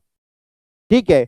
नेटवर्थ जितनी ज्यादा होगी कैपिटल गेन उतना ही कम होगा। तो आप तो क्या चाहोगे, आप चाहोगे कि मेरी नेटवर्थ ज्यादा से क्या है, ज्यादा है, सो डेट मेरा कैपिटल गेन कम से कम है। इसलिए यहां पर यह कह दिया कि 35 AD वाला सेट मान लो 10 लाख का था, और आपने एंटायर 10 लाख की 100% डिडक्शन ले ली थी PGBP में, तो अब नेटवर्थ के लिए आप उसको कितना लोगे, नील ही लोगे। ऐसा नहीं कि 10 लाख लोगे और नेटवर्थ 10 लाख से बढ़ा दोगे और कैपिटल गेन कम हो जाएगा, नो। उसके आप 100% डिडक्शन ऑलरेडी क्या कर चुके हो, PGBP में ले चुके थे, ये क्या हो जाएगा, नील। जो सेल्फ जनरेटेड है, सेल्फ जनरेटेड है, उसके लिए भी क्या लेनी पड़ेगी, नील लेनी पड़ेगी।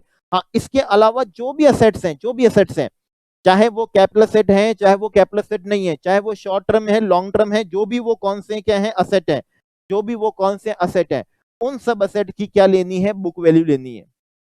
जैसे क्या होगी, जमीन हो गई, नॉन डेप्रिशिएबल असेट है, क्या लोगे, बुक वैल्यू लोगे। स्टॉक इन ट्रेड है, उसकी क्या लोगे, बुक वैल्यू ही क्या करोगे, लोगे। डेटर्स भी चले गए उस डिवीजन के, उसकी क्या लोगे, बुक वैल्यू लोगे। ध्यान रखना, जो असेट्स हो, मिसलेनियस एक्सपेंडिचर असेट नहीं होते। TDS पे कर दे, TDS है, TCS है, एडवांस टैक्स है, वो आपका सेट नहीं है। हाँ, रिफंड बनता है इनकम टैक्स में, ज्यादा पे कर दिया लाइबिलिटी से ज्यादा, तो वो आपका सेट है। लेकिन जो TDS पे कर दिया वो आपका सेट कैसे है, भले बैलेंस शीट में असेट साइड में आ रहा हुआ सेट नहीं हो जाता है। ठीक है। एडवांस टैक्स पे कर दिया, भले ही बैलेंस शीट में आ रहा हो आपके, लेकिन वो क्या नहीं हो जाता, असेट नहीं हो जाता आपका। P&L का डेबिट बैलेंस वो क्या नहीं है, आपका असेट नहीं है। ठीक है ना। मिसलेनियस एक्सपेंडिचर हो गए हैं आपके, वो क्या नहीं है, असेट नहीं है। अनअमोर्टाइज क्या है, एक्सपेंडिचर है आपके, वो भी क्या नहीं है, आपके असेट नहीं है। तो दो चीजें हैं मेन फोकस करने की, डेप्रिशिएबल असेट, उसकी तो क्या लेनी है, उनकी WDV लेनी है, और जो डेप्रिशिएबल असेट नहीं है उनकी आपको क्या लेनी है, बुक वैल्यू लेनी है। उनको आपको उनकी क्या लेनी है, बुक वैल्यू लेनी है। और उनमें से आपको उस डिवीजन की, उनमें से आपको उस डिवीजन की लाइबिलिटीज जो है, उस डिवीजन की जो लाइबिलिटीज है उसको लेस कर लेना है। ये रही आपकी नेटवर्थ। नेटवर्थ का मतलब है कॉस्ट ऑफ एक्विजिशन आ गई, कॉस्ट ऑफ इंप्रूवमेंट आ चुकी है। बहुत ही सिंपल है, कुछ भी नहीं है, सब कुछ क्वेश्चन में दिया हुआ होगा। डेप्रिशिएबल एसेट की WDV भी क्या होगी, दी होगी। बस आपको यह ध्यान रखना है कि बस TDS जो है हमारा असेट नहीं है, TCS हमारा असेट नहीं है, भले ही बैलेंस शीट में हो, एडवांस टैक्स हमारा सेट नहीं है, रिफंड बने वो हमारा सेट है। मिसलेनियस जो क्या हो गए, एक्सपेंडिचर हो गए हैं, वो हमारे असेट नहीं है। Discount on issue of debenture unamortise हो गए, P&L का डेबिट बैलेंस हो गया, ये हमारे असेट नहीं है। ये हमारे क्या नहीं है, असेट नहीं है। और जो लाइबिलिटीज नहीं है वो भी ध्यान रखनी है। रिजर्व सरप्लस क्या नहीं है, लाइबिलिटी नहीं है। डेप्रिसिएशन रिजर्व लाइबिलिटी है। डिविडेंड जो अभी तक एजीएम में डिक्लेयर नहीं हुआ है वो क्या नहीं है, लायबिलिटी नहीं है। डिक्लेयर हो गया तो जबान दे दी, फिर तो लायबिलिटी बन गई। क्यूमुलेटिव प्रेफरेंस शेयर है, जिनका नाम ही क्यूमुलेटिव है, उनका डिविडेंड तो लायबिलिटी है ही आपका। ठीक है, तो बस असेट की वैल्यू में से, डिवीजन की असेट की वैल्यू में से, डिवीजन की असेट की वैल्यू में से लायबिलिटीज की वैल्यू क्या कर लीजिए, माइनस कर लीजिए। ठीक है ना, क्या कर लीजिए, माइनस कर लीजिए, माइनस कर लीजिए। तो ये आ जाएगा आपके लिए, क्या आ जाएगी, नेटवर्थ आ जाएगी। ये नेटवर्थ आ जाएगी। इस नेटवर्थ की, ठीक है, आपको क्या करना होगा, प्रूव करवाना होगा कि यस तरीके से कंप्यूट हुई है। इसलिए रिपोर्ट फ्रॉम क्या होगा, चार्टेड अकाउंटेंट। रिपोर्ट फ्रॉम क्या होगा, चार्टेड अकाउंटेंट होगा। Report from chartered accountant certify करके दे कि यस ये जो नेटवर्थ की कंप्यूटेशन हुई है in accordance with provision of क्या हुई है, एक्ट हुई है। ये रिपोर्ट आपको क्या करनी पड़ेगी, देनी पड़ेगी। एल्स नहीं तो आप तो क्या कर लोगे, आप तो क्या कर लोगे, नेटवर्थ गलत कंप्यूट कर लोगे, आप उसको ज्यादा क्या कर लोगे, कंप्यूट कर लोगे, ज्यादा कंप्यूट कर लोगे। तो ऐसी स्थिति में, ऐसी स्थिति में आपको सीए से सर्टिफाई करवाना पड़ेगा कि यस जो भी नेटवर्थ की कंप्यूटेशन हुई है वो in accordance with provision of act, मतलब जो हमने ऊपर पढ़ा उसी तरीके से हुई है। और वो रिपोर्ट आपको डिपार्टमेंट को फर्निश करनी पड़ेगी। जो भी आपकी रिटर्न फाइल करने की जो भी ड्यू डेट है, आपके रिटर्न फाइल करने की जो भी ड्यू डेट है, रिटर्न फाइल करने की जो भी ड्यू डेट है, उससे 1 मंथ प्रायर, उससे एटलीस्ट 1 मंथ प्रायर। अगर आपकी रिटर्न फाइल करने की ड्यू डेट 31 ऑफ कौन सा, अक्टूबर 2000 क्या है, 23 है, 31 ऑफ अक्टूबर 2023 है, तो ये रिपोर्ट आपको 30 ऑफ सितंबर 23 तक क्या कर देनी है, फर्निश कर देनी है। जिसमें सर्टिफाई करवाना पड़ेगा चार्टेड अकाउंटेंट से कि ईमानदारी से, तरीके से और प्रोविजन ऑफ एक्ट के अकॉर्डिंग ही नेटवर्थ की क्या हुई है, कंप्यूटेशन हुई है, कंप्यूटेशन हुई है। एक बात का विशेष ध्यान रखिएगा, जो आप करना चाहेंगे, आप चाहेंगे कि मैं नेटवर्थ की कंप्यूटेशन से पहले असेट को, उस डिवीजन के असेट को क्या कर लूं, रीवैल्यू कर लूं।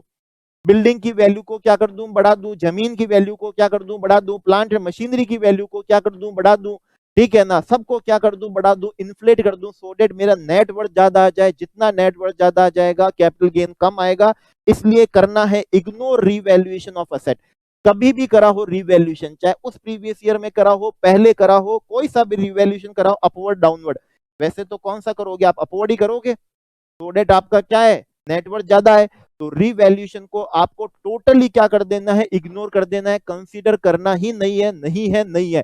इसलिए वो सीए से क्या करवा रहे हैं, सर्टिफाई करवा रहे हैं कि आपने जो नेटवर्थ की कंप्यूटेशन करी है वो तरीके से करी है, प्रोविजन ऑफ एक्ट के थ्रू करी है। ऐसा नहीं हो कि असेट को रीवैल्यू करके आपने नेटवर्थ की क्या कर दी हो, कंप्यूटेशन कर दी हो। इसलिए उसकी रिपोर्ट को क्या कह रहे हैं, फर्निश करने को कह रहे हैं, रिटर्न फाइल करने की ड्यू डेट से क्या, at least 1 month prior, at least 1 month prior आप उनकी क्या देंगे, रिपोर्ट देंगे। अभी तक तो ये नेटवर्थ की क्या हुई है, कंप्यूटेशन हुई है। यही आपका क्या है, कॉस्ट ऑफ एक्विजिशन है। इंडेक्स्ड कॉस्ट ऑफ एक्विजिशन होना ही नहीं है, इंडेक्स्ड कॉस्ट ऑफ इंप्रूवमेंट होना ही नहीं है, क्योंकि इंडेक्सेशन का बेनिफिट आपको मिलना ही नहीं है। तो नेटवर्थ ही आपकी कॉस्ट ऑफ एक्विजिशन है, नेटवर्थ ही आपकी कॉस्ट ऑफ इंप्रूवमेंट है। नेटवर्थ ऑफ कौन सा, वो सीमेंट डिवीजन जो स्लम सेल के अंदर क्या हो गया है, ट्रांसफर हो गया है, वो स्लम सेल के अंदर क्या हो गया, ट्रांसफर हो गया। अब आपको चाहिए बस full value of consideration, net worth कर देंगे, आ जाएगा आपका कैपिटल गेन।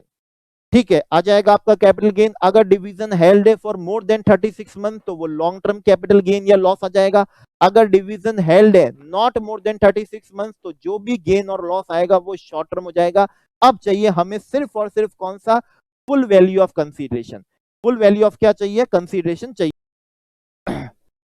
यस, आगे बढ़ते हैं। आगे बढ़ने से पहले एक बात हमेशा आपको याद रखनी है, बहुत टफ नहीं है याद करना। जब भी आप नेटवर्थ की कंप्यूटेशन करेंगे तो डेप्रिशिएबल एसेट की डब्ल्यूडीवी लेंगे और अदर एसेट की क्या लेंगे, बुक वैल्यू। कभी भी आप अदर एसेट की क्या मत ले लेना, फेयर मार्केट वैल्यू मत ले लेना, मत ले लेना और मत ले लेना फेयर मार्केट वैल्यू। अच्छा, याद करने का एक तरीका भी है। मान लीजिए अगर आप फेयर मार्केट वैल्यू ले लेंगे, जैसे जमीन है, जमीन आपने खरीदी थी 10 लाख रुपए की, बुक वैल्यू 10 लाख है, आज वो जमीन कितनी की हो गई, 2 करोड़ की हो गई। अगर आपने फेयर मार्केट वैल्यू ले ली, या फिर ये क्यों, फेयर मार्केट वैल्यू अगर आपको लेने देते तो ये आपकी नेटवर्थ देखिए इतनी ज्यादा आ जाती, और नेटवर्थ जितनी क्या आ जाती, ज्यादा आ जाती, तो कैपिटल गेन उतना ही क्या आ जाता, कम आ जाता। तो आप ये समझिए और क्या समझिए, ये समझिए कि डिपार्टमेंट ने अपने कंजर्वेटिव, बिल्कुल क्या करते हो कंजर्वेटिव थिंकिंग से समझिएगा, क्या करा है, फेयर मार्केट वैल्यू आपको लेनी ही नहीं दी, ताकि आपकी नेटवर्थ ज्यादा आए ही ना और कैपिटल गेन कम होने ही नहीं पाए। कहीं ऐसा ना हो क्वेश्चन के अंदर अदर असेट की नेट फेयर मार्केट वैल्यू दी हो, आपको याद ना आए और आप अदर असेट की क्या ले लो, फेयर मार्केट वैल्यू ले लो, तो फिर क्या हो जाएगा, सब गड़बड़ हो जाएगा। तो ना हो उसके लिए आपको याद करने का क्या बता दिया, तरीका बता दिया। बस अब एक लास्ट चीज ही सिखानी है और कुछ नहीं सिखानी, और जो सिखाना है बस वही अमेंडमेंट है फिनेंस एक्ट 2020 से। अब आपको कैपिटल गेन कंप्यूट करने के लिए चाहिए फुल वैल्यू ऑफ कंसीडरेशन। जो स्लम सेल ट्रांसफर हुआ है उसका फुल वैल्यू ऑफ कंसीडरेशन क्या है, तो देखिए उसको कंप्यूट करने का क्या है, दो तरीके हैं उसमें। दो तरीके का मतलब है क्या करना है, एक तो जो असेट आपने क्या करी है, ट्रांसफर करी है, जो असेट आपने क्या करी है, ट्रांसफर करी है, जो असेट आपने क्या करी है, ट्रांसफर करी है, ठीक है ना, उनकी क्या लेनी है, फेयर मार्केट वैल्यू लेनी है, ठीक है ना। जो असेट आपने ट्रांसफर करी है, जो असेट आपने क्या करी है, ट्रांसफर करी है, जैसे कि मेरे पास में ये सेलफोन है, ठीक है ना, ये सेल फोन मैंने परचेज करा से मान लीजिए 63,000 रुपये में परचेज करा, और आज इस सेल फोन की मान लीजिए फेयर मार्केट वैल्यू, आज फेयर मार्केट वैल्यू मान लीजिए से 50,000 रुपये है, 50,000 रुपये। तो रीजनेबल व्यक्ति क्या समझेगा, जब आज इसकी फेयर मार्केट वैल्यू 50,000 है तो ये ट्रांसफर हुआ होगा तो यकीनन 50,000 रुपये तो मिले ही होंगे। इसीलिए इन्होंने कहा फुल वैल्यू ऑफ कंसीडरेशन क्या लेंगे, कि जो आपने डिवीजन के असेट जो भी क्या हुए हैं, ट्रांसफर हुए हैं, डेप्रिशिएबल असेट ट्रांसफर हुआ है, नॉन डेप्रिशिएबल असेट ट्रांसफर हुए हैं, स्टॉक इन ट्रेड क्या हुआ है, ट्रांसफर हुआ है, डेटर्स क्या हुए हैं, ट्रांसफर हुए हैं, जमीन ट्रांसफर हुई है, बिल्डिंग क्या हुई है, ट्रांसफर हुई है आपके, ठीक है। तो जो भी असेट ट्रांसफर हुए हैं उनकी फेयर मार्केट वैल्यू क्या कर लीजिए, ले लीजिए, ठीक है। और दूसरा उसको कंपेयर करिए, जो कंसीडरेशन में आपको क्या करा है, मिला है, जो कंसीडरेशन में मिला, अगर कंसीडरेशन में चीज मॉनिटरी मिली तब तो सिंपल है, और साथ में अगर नॉन मॉनिटरी मिली तो उसकी फेयर मार्केट वैल्यू लीजिए, ठीक है ना। बात को क्या करिएगा, समझिएगा, समझिएगा, ठीक है। भाई ये मैंने आपको स्लम सेल में क्या कर दिया, ट्रांसफर कर दिया, ये सेल फोन मैंने आपको स्लम सेल में, ये सेल फोन मैंने आपको स्लम सेल में क्या कर दिया, ट्रांसफर कर दिया, जिसकी आज फेयर मार्केट वैल्यू कितनी है, 50,000 रुपए है, ठीक है, 50,000 रुपए है। और ये मैंने ट्रांसफर करा है इस कैलकुलेटर के एक्सचेंज में, और ये कैलकुलेटर की फेयर मार्केट वैल्यू आज कितनी है, 200 रुपये है, 200 रुपये। तो अब आप ही समझिए कौन रीजनेबल व्यक्ति, कौन रीजनेबल व्यक्ति 50,000 की फेयर मार्केट वैल्यू का असेट देके 200 रुपए का असेट क्या करेगा, एक्सचेंज में लेगा, नहीं लेगा। इसका मतलब कोई और असेट भी आपने लिया होगा जो नहीं बता रहे हो। तो डिपार्टमेंट ने कहा हमारे यहाँ पर सीधा सा तरीका है कि बस ये 50,000 है, ज्यादा है, हम यही आपकी फुल वैल्यू ऑफ क्या मान लेंगे, कंसीडरेशन क्या कर लेंगे, मान लेंगे, ठीक है, ये हम क्या कर लेंगे, मान लेंगे, रीजनेबल है। अब सेकंड एग्जांपल है, सेकंड एग्जांपल है, ये इसकी फेयर मार्केट वैल्यू तो 50,000 है ही, ये एक कोई यूनिक क्या है, कैलकुलेटर है, मान लीजिए जिसकी वैल्यू आज 65,000 रुपये है, ये असेट मेरे को क्या मिला, एक्सचेंज में मिला, स्लम सेल के अंदर, ये असेट स्लम सेल में गया और ये असेट मेरे को स्लम सेल में मिला, ये स्लम सेल में मिला, ठीक है ना। अब आप कहेंगे कि ज्यादा क्यों मिला, अरे भाई सामने वाले व्यक्ति को लग रहा है कि उस डिवीजन को मैं क्या करूंगा, चलाऊंगा, ठीक है ना, उससे पैसे कमाऊंगा, उससे पैसे कमाऊंगा, ठीक है। तो उसने मेरे को 65,000 का क्या दे दिया, ये दे दिया। अब बोलिए मेरे को कंसीडरेशन कितना मिला, 50 मिला या 65 मिला, ऑब्वियसली बात है मेरे को क्या मिला, 65 मिला। पहले वाले केस में कितना माना जाएगा, माना, भले आप बोल रहे हो कि आपको 200 रुपए का कैलकुलेटर मिला, लेकिन आपने जो असेट ट्रांसफर करा उसकी फेयर मार्केट वैल्यू तो 50,000 थी, तो हम कैसे मान ले कि आपका कंसीडरेशन 200 रुपए ही होगा, मान ही नहीं सकते कि 50,000 से कम में आप सेट हो गए होंगे, मान ही नहीं सकते। तो उस केस में हमने 50,000 माना, सेकंड वाले केस में 65,000 क्या करा, माना। तो बस यही बात इन्होंने हमको यहाँ पर सिखाई है, यहाँ पर सिखाई कि फुल वैल्यू ऑफ कंसीडरेशन क्या होगा, जो भी असेट ट्रांसफर हुआ है उसकी फेयर मार्केट वैल्यू और जो कंसीडरेशन मिला है उसकी फेयर मार्केट वैल्यू, दोनों में से जो भी क्या होगा, ज्यादा होगा, वही हमारे लिए फुल वैल्यू ऑफ क्या होगा, कंसीडरेशन होगा। दोनों में से जो भी ज्यादा होगा वही फुल वैल्यू ऑफ कंसीडरेशन होगा। मान लीजिए एग्जांपल, पहले वाले केस में एग्जांपल है कि जो असेट ट्रांसफर हुआ था उसकी फेयर मार्केट वैल्यू कितनी थी, 50,000 थी, और हमको जो मिला थोड़ा रीजनेबल ही कर लेता हूं, हमको जो मिला उसकी फेयर मार्केट वैल्यू आ रही है आज कितनी, 40,000। अब बोलिए कौन होता है जो 50,000 का असेट 40,000 के एक्सचेंज में दे दे? ठीक है ना, बिल्कुल गुंजाइश, प्राइमा फेसी लगता है कि जरूर कुछ 10,000 रुपए की चीज कुछ और मिल गई होगी जो ये नहीं बता रहा है। तो ऐसी स्थिति में लॉ मेकर क्या प्रोविजन बनाएंगे, वो यही बनाएंगे कि हम आपकी कंप्यूटेशन 50,000 मान के करेंगे, ठीक है ना, क्योंकि हमारा मन कभी मानने को तैयार नहीं होता कि 50,000 की फेयर मार्केट वैल्यू के असेट आपने दे दी हो मात्र 40,000 रुपए क्या करके लेके, नहीं होता। तो हम तो फुल वैल्यू कितनी मानेंगे, 50,000 मानेंगे। सेकंड वाले केस में ये तो 50,000 है ही, आपने असेट कितना है, 65,000, खुद ही बोल रहे हो उनकी फेयर मार्केट वैल्यू 65,000 है, ठीक है ना, तो यही आपकी क्या होगी, फुल वैल्यू ऑफ कंसीडरेशन होगी। मतलब इन दोनों में से जो भी क्या होगा, एच होगा, इन दोनों में से जो भी एच, और एच का मतलब क्या हो जाता है, हायर हो जाता है, ठीक है ना, एच का मतलब क्या हो जाता है, हायर हो जाता है, ठीक है ना। तो चलो इस एग्जाम्पल को तो यहां से हम क्या कर देते हैं, हटा देते हैं, ठीक है। तो यस, चलो भाई चलो, तो हो गया। क्या करना है, जो भी एसेट आपने ट्रांसफर करी उसकी फेयर मार्केट वैल्यू, और जो आपको क्या मिला है, कंसीडरेशन मिला, मनी मिला तो मनी है, और जो नॉन मॉनिटरी मिला उनकी फेयर मार्केट वैल्यू। तो ये जो मिला उसकी फेयर मार्केट वैल्यू और जो दिया उसकी फेयर मार्केट वैल्यू, दोनों में से जो भी हायर होगा वो आपके लिए फुल वैल्यू ऑफ कंसीडरेशन बनेगा। नेटवर्थ हम ऑलरेडी क्या कर चुके हैं, कंप्यूट कर चुके हैं, नेटवर्थ कंप्यूट कर चुके हैं। इस फुल वैल्यू ऑफ कंसीडरेशन में से नेटवर्थ माइनस कर ली जाएगी, आ गया कैपिटल गेन, बस यही प्रोविजन है। अब अगर सिखाना है तो ये सिखाना है कि फेयर मार्केट वैल्यू निकाली कैसे जाती है, ठीक है ना। अब थोड़ी देर बड़े सतर्क हो जाना, बड़े सतर्क हो जाना, बस यही चीज है। चीज बड़ी सिंपल है, बड़ी सिंपल है, बड़ी सिंपल है, बिल्कुल भी कंफ्यूजिंग नहीं है, लॉजिकल है। अगर थिंकिंग से करेंगे तो लंबे समय तक याद रह जाएगा, बस एक बार पढ़ा वही याद रह जाएगा।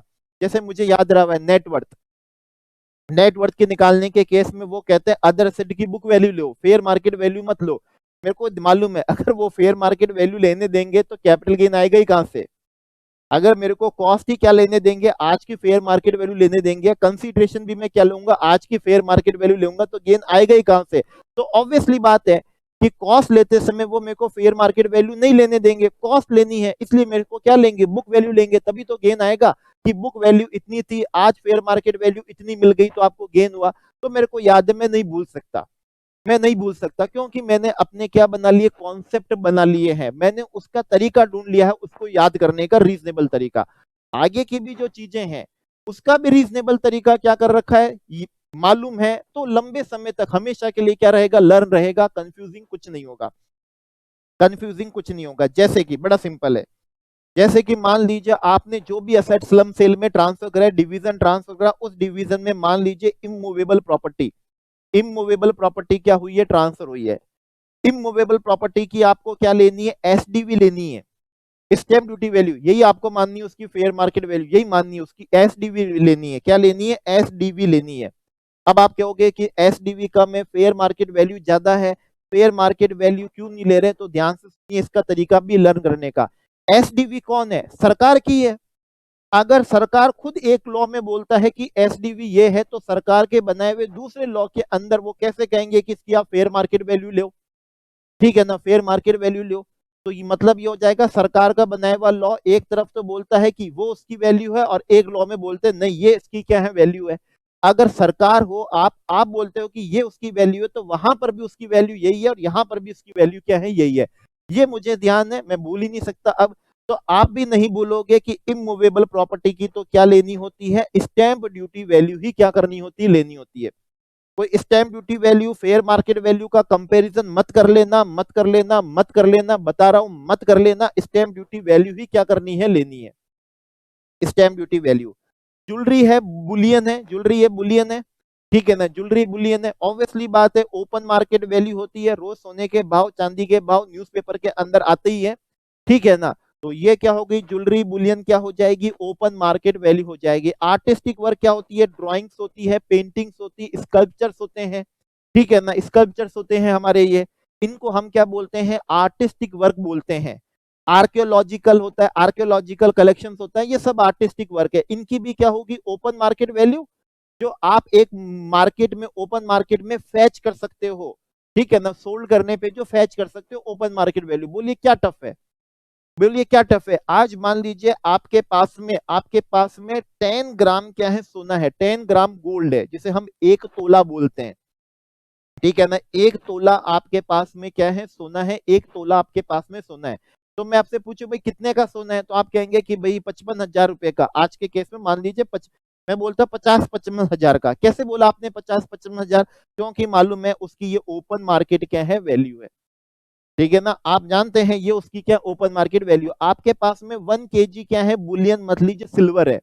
मैं आपसे पूछूं इसकी क्या है, इसकी वैल्यू क्या है, तो आप बोलेंगे भाई ये तो 65,000, 70,000, 65 मतलब 60, 65,000, 65,000, 70,000 है।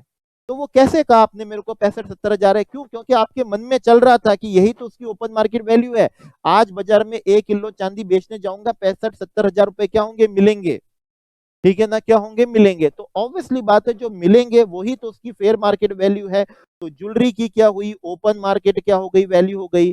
बुलियन की ओपन मार्केट वैल्यू हो गई, आर्कियोलॉजिकल हो गए, ड्राइंग हो गए, पेंटिंग हो गए, ओपन मार्केट वैल्यू। लेकिन कृपया करना मेरे पे नहीं, खुद पे, कि स्टैम्प ड्यूटी वैल्यू ले लेना मत लेना, फेयर मार्केट वैल्यू किसकी, इमूवेबल प्रॉपर्टी की तरीका मैंने बता दिया है।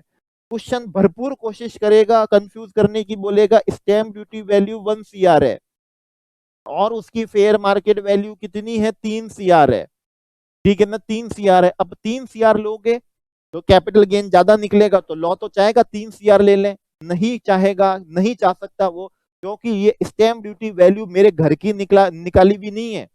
मेरे ये फेयर मार्केट वैल्यू तो कौन निकाल देता है, बाजार निकाल देता है, लेकिन स्टैम्प ड्यूटी वैल्यू बाजार नहीं निकालता, लॉ ने क्या करी है, तय करी है। जब लॉ ने, आपने उस लॉ में वहां पर इसकी वैल्यू 1 करोड़ तय करी है, तो बस इसकी वैल्यू क्या है, 1 करोड़ ही है। यस, आपने तय करी है तो कितनी है, 1 करोड़ है। याद करने का क्या बता दिया, तरीका बता दिया, क्वेश्चन रॉन्ग नहीं होगा, क्योंकि क्वेश्चन तो वो सारी इंफॉर्मेशन देगा कि रॉन्ग हो आपसे। क्योंकि अगर वो सिर्फ वही इंफॉर्मेशन दे देगा जिससे सही होना है, तो फिर तो सभी का ही सही होगा, सभी का क्या होगा, सही होगा। तो ज्वेलरी ओपन मार्केट वैल्यू बड़ा सिंपल सा है, ठीक है ना। ज्वेलरी 1 kg आपके पास में सिल्वर है, 1 तोला आपके पास में सोना है, सब समझ गए, आर्टिस्टिक वर्क है, ठीक है। इमूवेबल प्रॉपर्टी की स्टैम्प ड्यूटी वैल्यू क्या हो गया, ध्यान हो गया है।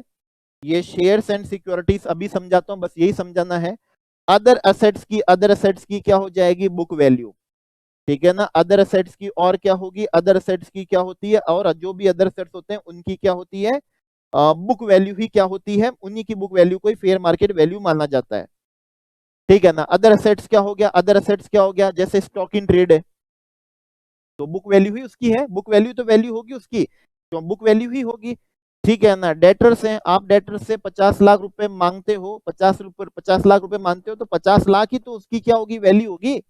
अरे 50 लाख ही तो उसकी क्या होगी, वैल्यू होगी, ठीक है ना। फर्नीचर है आपके बुक्स में, अरे आज आपकी बुक्स में क्या है, फर्नीचर है, फर्नीचर है, बुक्स में आपके क्या है, फर्नीचर है, तो जो बुक वैल्यू है वही तो उसकी क्या होगी, वैल्यू होगी, ठीक है ना, वही तो उसकी क्या होगी, वैल्यू होगी, ठीक है। तो अदर सेट्स की जो भी क्या होगी, बुक वैल्यू होगी, अदर सेट्स की जो भी उसकी क्या चल रही होगी, बुक वैल्यू चल रही होगी, वही उसकी क्या मानी जाएगी, वैल्यू मानी जाएगी, अदर सेट्स के रेस्पेक्ट में, अदर सेट्स के क्या है, रेस्पेक्ट में। जैसे आपको याद करने का तरीका है, मान लीजिए 45 लाख रुपीस के आपके डेटर्स हैं, तो बस 45 लाख ही है। स्टॉक इन ट्रेड 21 लाख का है, तो बस मान लीजिए उनकी वैल्यू कितनी है, 21 लाख ही है, ठीक है ना। फर्नीचर आपके बुक्स में कितने का पड़ा है, 10 लाख का फर्नीचर पड़ा है, तो मान लीजिए उनकी वैल्यू कितनी है, 10 लाख ही है, ठीक है ना। उनकी वैल्यू कितनी है, 10 लाख है, उनकी वैल्यू कितनी है, 10 लाख है। अब ये अदर सेट्स में सब आ गए, ये डेप्रिशिएबल भी आ गया, सब आ गए इसके अंदर, ठीक है ना। क्या आ गए, सब आ गए इसके अंदर, सब आ गए, डेप्रिशिएबल सब आ गए इसी के अंदर। ओके, तो जो बुक वैल्यू होगी, जो बुक वैल्यू होगी, जैसे कि मान लीजिए कोई क्या है, पेटेंट भी है, उस डिवीजन का क्या हो गया, ट्रांसफर हो गया, पेटेंट रिकॉर्ड करा हुआ है कितने का, 2 लाख रुपए का। तो जो है मान लीजिए, बाकी की क्या माननी है, ओपन मार्केट वैल्यू क्या करनी है, माननी है। इमोल प्रॉपर्टी की स्टैम्प ड्यूटी वैल्यू माननी है, आर्टिस्टिक वर्क की ओपन मार्केट वैल्यू माननी है, अदर एसेट की बुक वैल्यू क्या करनी है, माननी है। अब आता है कौन सा है, ये शेयर्स और सिक्योरिटीज। अगर आपने जो डिवीजन ट्रांसफर करा है उस डिवीजन के पास में अगर किसी कंपनी के शेयर्स और सिक्योरिटीज थे, किसी कंपनी के क्या थे, शेयर्स और सिक्योरिटीज थे, मान लीजिए सीमेंट डिवीजन के पास में किसी कंपनी के क्या थे, शेयर्स थे, किसी कंपनी की क्या थी, सिक्योरिटीज थी, तो उनकी वैल्यू क्या होगी?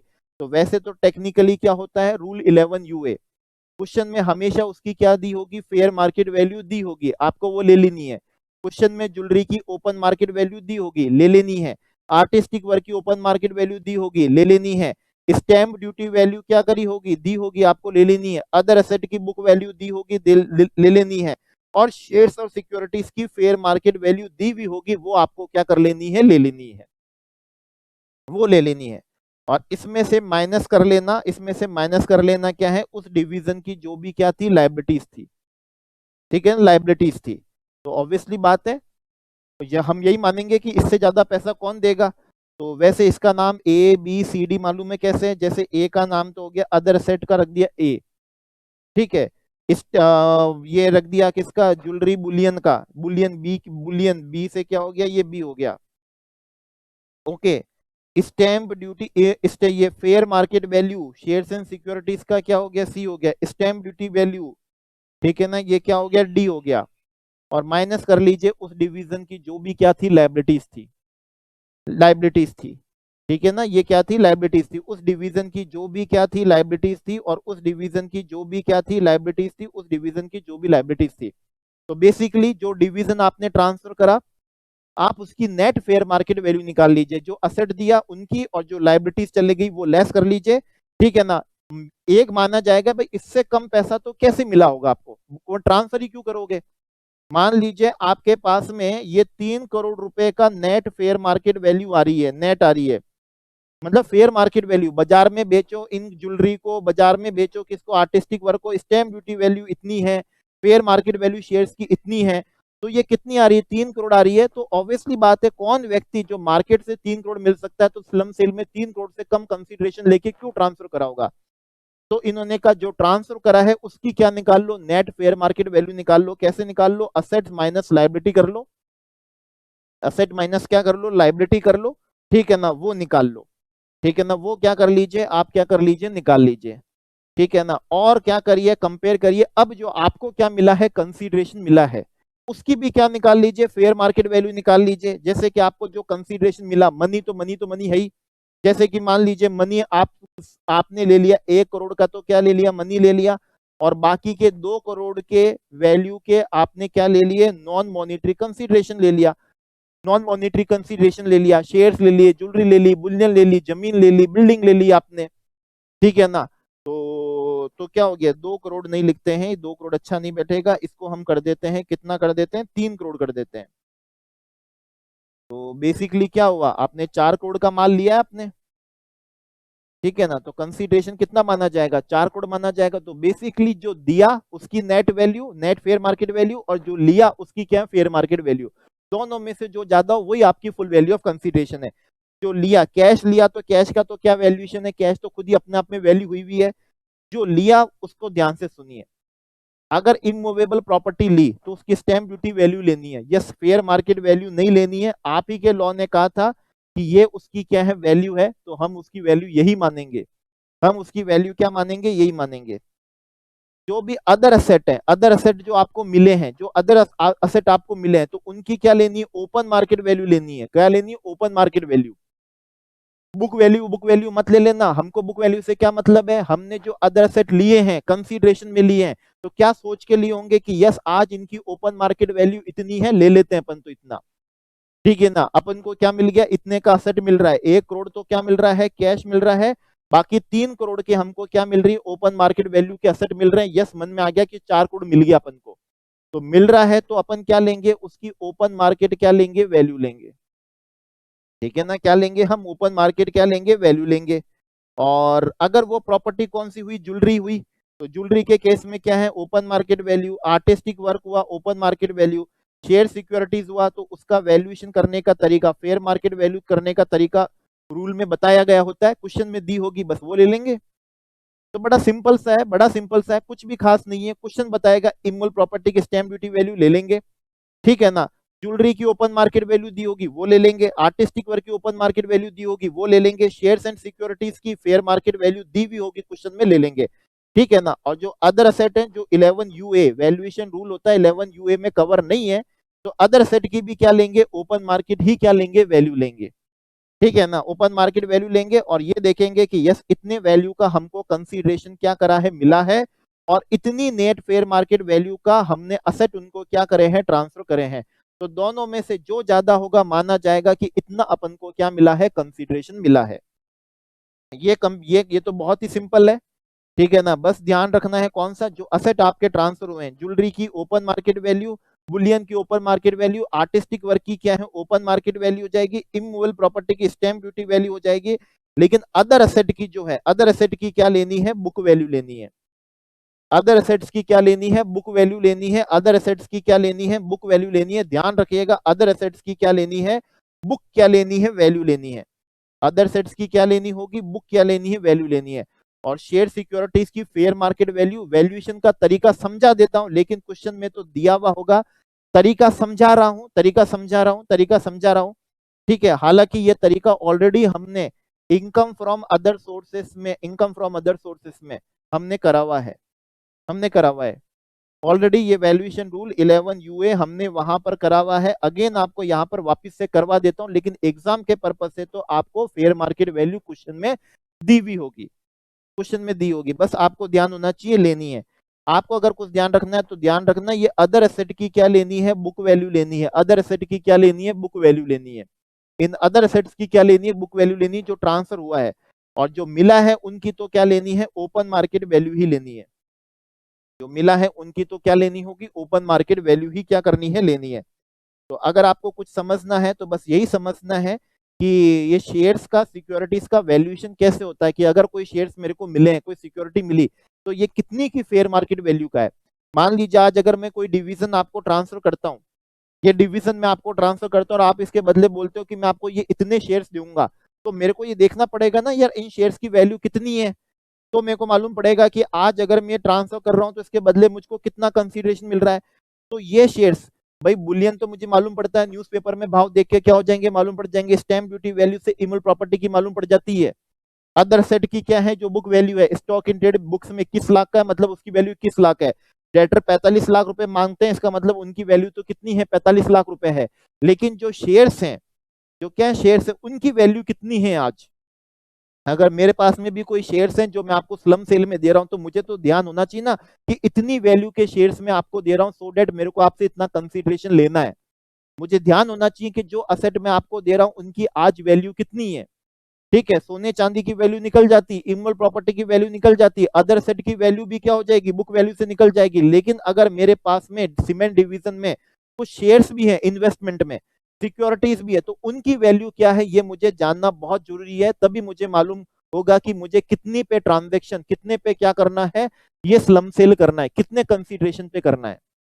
आज मालूम पड़ रहा है कि ये सब मिला के मेरे पास में 3 करोड़ रुपए का माल है। ये मेरा सीमेंट डिवीजन का क्या है, 3 करोड़ रुपए का, आज की वैल्यू उसकी 3 करोड़ रुपए है। असेट माइनस लायबिलिटी कर लूं तो 3 करोड़ रुपए की वैल्यू बनती है। तो मुझे मालूम होना चाहिए कि अगर मैं आज ट्रांसफर करूं तो मेरे को 3 करोड़ से ज्यादा मिले तभी ट्रांसफर करूंगा। तो इसलिए मेरे को चाहिए कि ये शेयर्स और सिक्योरिटीज का वैल्यूएशन कैसे होगा, क्वेश्चन में एग्जाम में दिया हुआ होगा। लेकिन आपको यहां पर मैं क्या करता हूं, करके दिखा देता हूं, ठीक है ना, करके दिखा देता हूं। बड़ा सिंपल सा है, कुछ भी इसमें घबराने जैसा नहीं है, बहुत ज्यादा क्या है, लॉजिकल है, बहुत ज्यादा लॉजिकल है, ठीक है ना। कैसे निकालते हैं, रूल 11 यू से कैसे निकालते हैं, अगर कोटेड है, कोटेड शेयर्स है, बहुत ही सिंपल है, कोई दिक्कत ही नहीं है।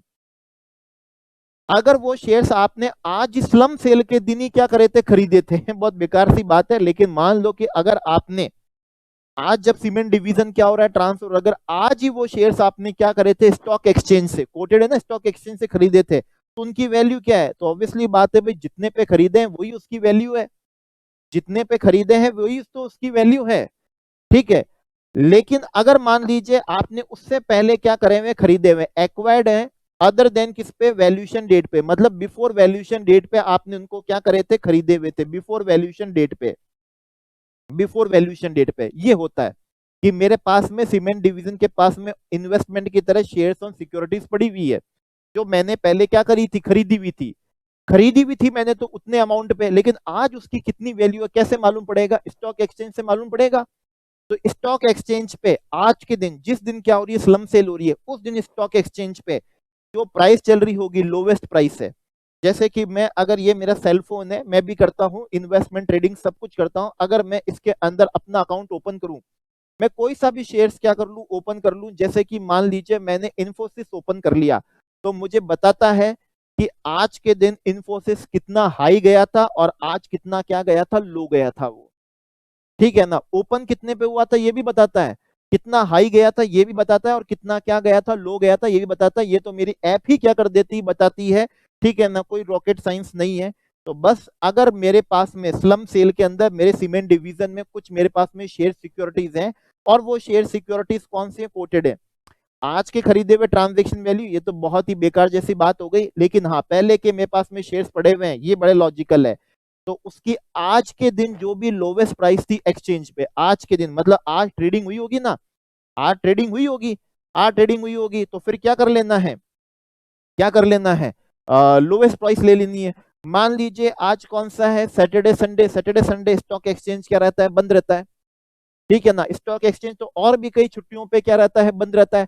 तो फिर क्या करना है, जैसे कि मान लीजिए भाई आज सैटरडे है, आज ट्रेडिंग तो हुई नहीं है, तो कोई बात नहीं, फ्राइडे को ट्रेडिंग हुई होगी। ठीक है ना, प्रीसीडिंग डेट को क्या हुई कि ट्रेडिंग हुई होगी, तो उस दिन जो भी कौन सी थी लोवेस्ट प्राइस थी स्टॉक एक्सचेंज में, वही उसकी क्या बन जाएगी, फेयर मार्केट वैल्यू बन जाएगी। किसकी, जो भी शेयर्स हैं, चाहे वो इक्विटी शेयर्स हैं, प्रेफरेंस शेयर्स हैं, जो भी सिक्योरिटीज है, अगर कोटेड है, एक ही वर्ड याद रख लो, कौन सा, स्टॉक एक्सचेंज में आज की जो भी क्या है लोवेस्ट प्राइस है, वही उसकी क्या है, फेयर मार्केट क्या है, वैल्यू है। यही उसकी क्या है, फेयर मार्केट वैल्यू है। तो कितना सिंपल है, ठीक है ना, कितना सिंपल है, कितना सिंपल है, कितना सिंपल है। ठीक है, लोवेस्ट प्राइस, लोवेस्ट प्राइस अगर क्वेश्चन में हमको दे दी जाए कि आज जो स्लम सेल में आप ट्रांसफर कर रहे हो, बुलियन ट्रांसफर कर रहे हो, ज्वेलरी क्या कर रहे हो, ट्रांसफर कर रहे हो, आर्कियोलॉजिकल ड्राइंग्स, पेंटिंग्स हैं, स्कल्पचर से ये ट्रांसफर कर रहे हो, इमल प्रॉपर्टी आप क्या कर रहे हो, ट्रांसफर कर रहे हो, फर्नीचर कर रहे हो, स्टॉक इन क्या कर रहे हो, ट्रेड कर रहे हो, डेटर्स कर रहे हो। तो हमें मालूम है स्टॉक इन ट्रेड डेटर्स है, फर्नीचर है, बुक वैल्यू ले लेंगे, बिल्डिंग की फेयर मार्केट वैल्यू क्या कर लेंगे, ले लेंगे, जमीन की बिल्डिंग की और जमीन की स्टैम्प ड्यूटी वैल्यू ले लेंगे, ज्वेलरी, बुलियन, ड्राइंग्स, पेंटिंग, इन सब की ओपन मार्केट वैल्यू ले लेंगे। और अगर स्लम सेल में अगर कोई शेयर्स जा रहे हैं, तो क्या कर लेंगे, आज के दिन, आज के दिन, आज के दिन जो ट्रेडिंग हुई थी लोवेस्ट प्राइस, और आज अगर सैटरडे था, ठीक है, ट्रेडिंग नहीं हुई थी, तो पिछले दिन हुई होगी, तो पिछले दिन कौन सा, एग्जांपल फ्राइडे, तो फ्राइडे को जिस लोवेस्ट प्राइस पे ट्रेडिंग हुई, वही उसकी हम क्या मान लिए जाएंगे, वो उसकी क्या मान ली जाएगी, वही उसकी फेयर मार्केट वैल्यू है। फेयर मार्केट वैल्यू है, कुछ कुछ कुछ कुछ कुछ कुछ टफ नहीं है, कुछ भी टफ नहीं है, कुछ भी क्या नहीं है, टफ नहीं है। लेकिन हाँ, अगर आपके पास में कुछ ऐसे शेयर्स हैं, शेयर्स भी कौन से, इक्विटी, मतलब कंपनी के मालिक को, आपने किसी कंपनी के शेयर्स लिए हुए हैं, आज आप सीमेंट डिवीजन हो, आपके पास में कुछ शेयर्स पड़े हैं, शेयर्स का इक्विटी शेयर्स, मतलब आपने किसी कंपनी का कुछ हिस्सा खरीदा है, मालिक ही होते हैं, लेकिन वो क्या है, अनकोटेड है, मतलब स्टॉक एक्सचेंज पे क्या नहीं है, स्टॉक एक्सचेंज पे ट्रेडिंग नहीं है उनकी। तो अब उनकी वैल्यू कैसे निकालोगे, मैं क्या कहता हूं, इक्विटी है, इसका मतलब आप कंपनी के ओनर हो, तो बेसिकली आपको कंपनी की क्या निकाल लेनी है, वैल्यू निकाल लेनी है। कैसे निकाल लेनी है, अभी आपको तरीका बताया था, इमूवेबल की स्टैंप ड्यूटी वैल्यू, नाम लिया था इस डी से, कौन सा डी, ठीक है ना, ये लिया था अपन ने, और ओपन मार्केट वैल्यू लेने को कहा था, मैंने क्या कहा था, ओपन मार्केट वैल्यू लेने को कहा था, किसका, ज्वेलरी का, बुलियन का, बुलियन के बी से हमने कर लिया था, कौन सा ये हो गया, कौन सा हो गया, बी हो गया। ठीक है ना, ये क्या हो गया है, बी हो गया है, ओके, ये हो गया, क्या हो गया, बी हो गया है। चलिए, जिस कंपनी के पास शेयर्स हैं उसके पास भी अगर कोई शेयर्स वेयर्स हो, तो उनकी क्या लेनी है, फेयर मार्केट वैल्यू लेनी है, शेयर्स शेयर्स शेयर्स शेयर ए। और अदर असेट की क्या लेनी है, अदर असेट की क्या लेने को कहा था, बुक वैल्यू लेने को कहा था, बुक वैल्यू लेने को कहा था, ये क्या हो गया था, अरे पड़ गई, ठीक है ना, अदर असेट की क्या है, असेट, असेट मतलब अदर असेट मतलब ए, और शेयर्स का क्या हो जाएगा, शेयर्स मतलब क्या हो जाते हैं, सी। तो बस अगर आपके पास में कुछ ऐसे कंपनी के क्या पड़े हैं, शेयर्स पड़े हैं, वो कौन से, इक्विटी वाले, तो आपको उस कंपनी का वैल्यूएशन करना पड़ेगा कि आज कंपनी की वैल्यू क्या है। जैसे अपन ने अपने सीमेंट डिवीजन का वैल्यूएशन कैसे करा था, हमने करा था ये ए है, ये प्लस बी है, प्लस सी है, प्लस कौन सा डी है, माइनस हमारी क्या है, एल है। लायबिलिटी हमने हमारा किसका करा था, सीमेंट डिवीजन का करा था। हमने क्या करा था, हमारे किसका करा था, सीमेंट डिवीजन का करा था। मैं कहता हूं आज सीमेंट डिवीजन के पास में खुद ऐसे क्या पड़े हैं, शेयर्स पड़े हैं जो क्या है, अनकोटेड शेयर्स हैं, अनकोटेड इक्विटी शेयर्स है। तो हमको उस कंपनी का इसी तरीके से वैल्यूएशन कर लेना है, उस कंपनी का भी सेम कर लेना है कि भाई आज उसकी वैल्यू कितनी है, ये रही उसकी वैल्यू। पर लेकिन ये वैल्यू तो किसके लिए है, सभी शेयर होल्डर के लिए। Paid up equity share capital, paid up equity share capital, मेरे पास में तो सिर्फ कितने शेयर्स हैं, इतने ही शेयर्स हैं। मेरे पास में तो सिर्फ इतनी वैल्यू के क्या है, शेयर्स हैं। ये आ गई मेरी कौन सी है, फेयर मार्केट वैल्यू। देखिए बहुत ज्यादा लॉजिकल है, बहुत ज्यादा लॉजिकल है, बहुत ज्यादा लॉजिकल है। जिस तरीके से आपने ये कहा था ना कि हमारा सीमेंट डिवीजन की नेट फेयर मार्केट वैल्यू कितनी है, 3 करोड़ है। 3 करोड़ है, कैसे निकाला आपने, निकाला भाई ये इतने का सेट है, ठीक है ना। बुलियन की क्या ओपन मार्केट वैल्यू इतनी है, शेयर्स की क्या फेयर मार्केट वैल्यू इतनी है, इमोल प्रॉपर्टी की स्टैम्प ड्यूटी वैल्यू इतनी है, और लायबिलिटी हमारी डिवीजन की इतनी है। ठीक है, इसका मतलब हमारा डिवीजन की आज नेट मार्केट वैल्यू कितनी है, 3 करोड़ रुपए है। ठीक है ना, कितने रुपए है, 3 करोड़ क्या है, रुपए है। ठीक है, बात समझ में आ गई। अब हमारे पास में, हमारे डिवीजन के पास में ये जो सी था ना, शेयर्स, शेयर्स थे, या फिर तो शेयर्स कौन से हो सकते थे, कोटेड हो सकते थे। तो कोटेड में तो कोई दिक्कत ही नहीं थी, स्टॉक एक्सचेंज ही ऐप ही बता देगी कि आज किस प्राइस पे ट्रेडिंग हुई, लोएस्ट प्राइस ले लेंगे हम उसका। लेकिन दिक्कत यह है कि अगर हमारे पास में कौन से हैं, अनकोटेड हैं, अगर हमारे पास में कौन से हैं, अनकोटेड हैं, तब तो मैं स्टॉक एक्सचेंज की मदद ले ही नहीं सकता। अनकोटेड कौन से, इक्विटी है, मतलब मेरे पास में किसी दूसरी कंपनी के क्या है, ओनरशिप है, थोड़ी बहुत भी हो सकती है। तो आज उसकी वैल्यू कितनी है, तो मेरे को उस कंपनी का सेम वैल्यूएशन करना पड़ेगा, A plus B plus C plus D minus liability. ठीक है ना, ये तो कंपनी की वैल्यू हो गई। लेकिन कंपनी के पास में तो इतने सारी क्या है, शेयर होल्डर्स हैं, मेरे पास में तो इतने क्या है, शेयर्स हैं, तो मेरी वैल्यू इतनी है, मेरे पास में जो शेयर्स हैं उसकी वैल्यू इतनी है। ठीक है ना, मेरे पास में जो शेयर्स हैं वो इतनी वैल्यू है। मतलब इस पीई का मतलब तो क्या है, paid up, total paid up capital जो है उसका इक्विटी शेयर कैपिटल उस कंपनी का, और मेरे पास में उसमें से इतने शेयर कैपिटल है। तो ये क्या निकल गई, वैल्यू निकल गई। तो बहुत ही सिंपल सा है, बहुत ही सिंपल सा है, बहुत लॉजिकल है, कुछ भी कंफ्यूजिंग नहीं है। ऐसा है कि आज पढ़ लो तो हमेशा याद रह सकता है। बस क्या है, याद करने पे गए तो 1 घंटे बाद भी क्या नहीं रहेगा, याद नहीं रहेगा। 1 घंटे बाद भी क्या नहीं रहेगा, याद नहीं रहेगा। याद करने पे जाओगे तो 1 घंटे बाद भी याद नहीं रहेगा, और अगर क्या कर लिया, समझ बना ली, तो एग्जाम तक भी क्या नहीं कर पाओगे, भूल नहीं पाओगे, भूल ही नहीं पाओगे। ठीक है ना, जैसे कि आप मेरे से पूछिए, मैं जैसे अपने मन से बात करता हूँ, नेटवर्थ निकालनी है, मतलब कॉस्ट लेनी है। तो कॉस्ट अगर लेनी है तो आज की फेयर मार्केट वैल्यू लेना बनता ही नहीं है। अगर आज ही की फेयर मार्केट वैल्यू को कॉस्ट ले लूंगा तो कैपिटल गेन निकाल लूंगा ही कहां से। तो ऑब्वियसली बात है, नेटवर्थ निकालते समय डेप्रिशिएबल की डब्ल्यूडी भी लेनी है, और जो नॉन डेप्रिशिएबल है उनकी क्या लेनी है, बुक वैल्यू लेनी है। प्रोविजन देख लीजिए, यही आपको क्या करने वाला है, मिलने वाला है। यही आपको क्या करने वाला है, मिलने वाला है, यही आपको मिलने वाला है। अदर एसेट की क्या लेनी है, बुक वैल्यू लेनी है। चलिए ठीक है, अब क्या करना है, मेरे को फुल वैल्यू ऑफ कंसीडरेशन निकालनी है। तो फुल वैल्यू ऑफ कंसीडरेशन निकालते समय मेरे को क्या दिमाग में, जो डिवीजन में दे रहा हूं, अगर उस डिवीजन की वैल्यू 3 करोड़ है, तो ये कैसे संभव है कि वो डिवीजन में 2 करोड़ में ट्रांसफर कर दूं, जब उसकी मार्केट की वैल्यू 3 करोड़ है, नेट वैल्यू। ठीक है ना, नेट वैल्यू उसकी 3 करोड़, नेट वैल्यू का मतलब लाइबिलिटी वाइबिलिटी भी चुका दूं तो भी 3 करोड़ मिलने हैं, मेरे को हाथ में आने हैं। तो मैं कैसे 2 करोड़ के अंदर ट्रांसफर कर दूंगा, गड़बड़ है। तो उन्होंने क्या कहा, 3 करोड़, और कंसीडरेशन मिला 2 करोड़, तो हम तो full value of consideration 3 crore ही मानेंगे। 3 करोड़ आपका क्या है, डिवीजन की क्या है, नेट वैल्यू है आज की। आप बोल रहे हो कंसीडरेशन में 4 करोड़ मिला, मान लेंगे कितना, 4 करोड़ है। आज आपकी डिवीजन की वैल्यू कितनी है, कैसे निकाले, बहुत ही सिंपल है। ज्वेलरी की ओपन मार्केट वैल्यू निकल जाएगी, ड्राइंग पेंटिंग्स की निकल जाएगी। कैसे निकल जाएगी, रजिस्टर्ड वैल्यू सब क्या कर देगा, निकाल देगा। इमूवेबल प्रॉपर्टी हमेशा याद रहना है, कंफ्यूज ही नहीं हो सकता। फेयर मार्केट वैल्यू में लेने को तैयार ही नहीं होगा, क्योंकि आप ही का लॉ ने स्टैम्प ड्यूटी वैल्यू निकाली है, वही क्या कर लूंगा, लेऊंगा। अदर एसेट्स हैं, स्टॉक इन ट्रेड है, इनकी क्या लेऊंगा, बुक वैल्यू लेऊंगा। इनकी क्या लेऊंगा, बुक वैल्यू लेऊंगा। इनकी क्या लेनी है, बुक वैल्यू लेनी है। अगर कुछ ध्यान रखना है तो बस ये ध्यान रखना कि इनकी क्या लेनी है, बुक वैल्यू क्या करनी है, लेनी है। इनकी क्या लेनी है, बुक वैल्यू लेनी है। हाँ, जो शेयर्स हैं, अगर आपके पास में शेयर्स हैं, सिक्योरिटीज है, उनकी वैल्यू कितनी है आज? बड़ा सिंपल सा है, देख लेते हैं भाई वो शेयर्स क्या मेरे पास में कोई कोटेड शेयर्स है क्या? अगर कंपनी के कोटेड शेयर्स हैं, ट्रेडिंग होती है स्टॉक एक्सचेंज में, तो फिर तो स्टॉक एक्सचेंज में ऐप खोल लूंगा। जैसे जीरोधा क्या हो गई, ये ऐप हो गई है, तो जीरोधा ऐप खोल लूंगा, वो पर्टिकुलर शेयर्स पे क्या करूंगा, जाऊंगा और देख लूंगा कि आज उसकी हाईएस्ट प्राइस और लोवेस्ट क्या है, लोवेस्ट वाली बस उसकी क्या मान लूंगा, फेयर मार्केट वैल्यू मान लूंगा। बहुत ही सिंपल है, दिक्कत ही क्या है? ठीक है, दिक्कत ही क्या है? और अगर मेरे पास में अनकोटेड इक्विटी शेयर्स हुए, क्या हुए, इक्विटी हुए, मतलब मेरे पास में किसी कंपनी के ओनरशिप तो है लेकिन वो अनकोटेड है, मतलब स्टॉक एक्सचेंज मेरे को मदद नहीं कर पाएगा, तो अब क्या करना पड़ेगा, मेरे को उस कंपनी का वैल्यूएशन करना पड़ेगा कि उस कंपनी की वैल्यू आज कितनी है, तो उसमें मेरी कितना हिस्सा बन रहा है। ठीक है, ये सब, ये सारे शेयर कैपिटल हो गए, सब ये total total equity share capital मेरे पास में इतना है, मेरे पास में क्या है, इतना है।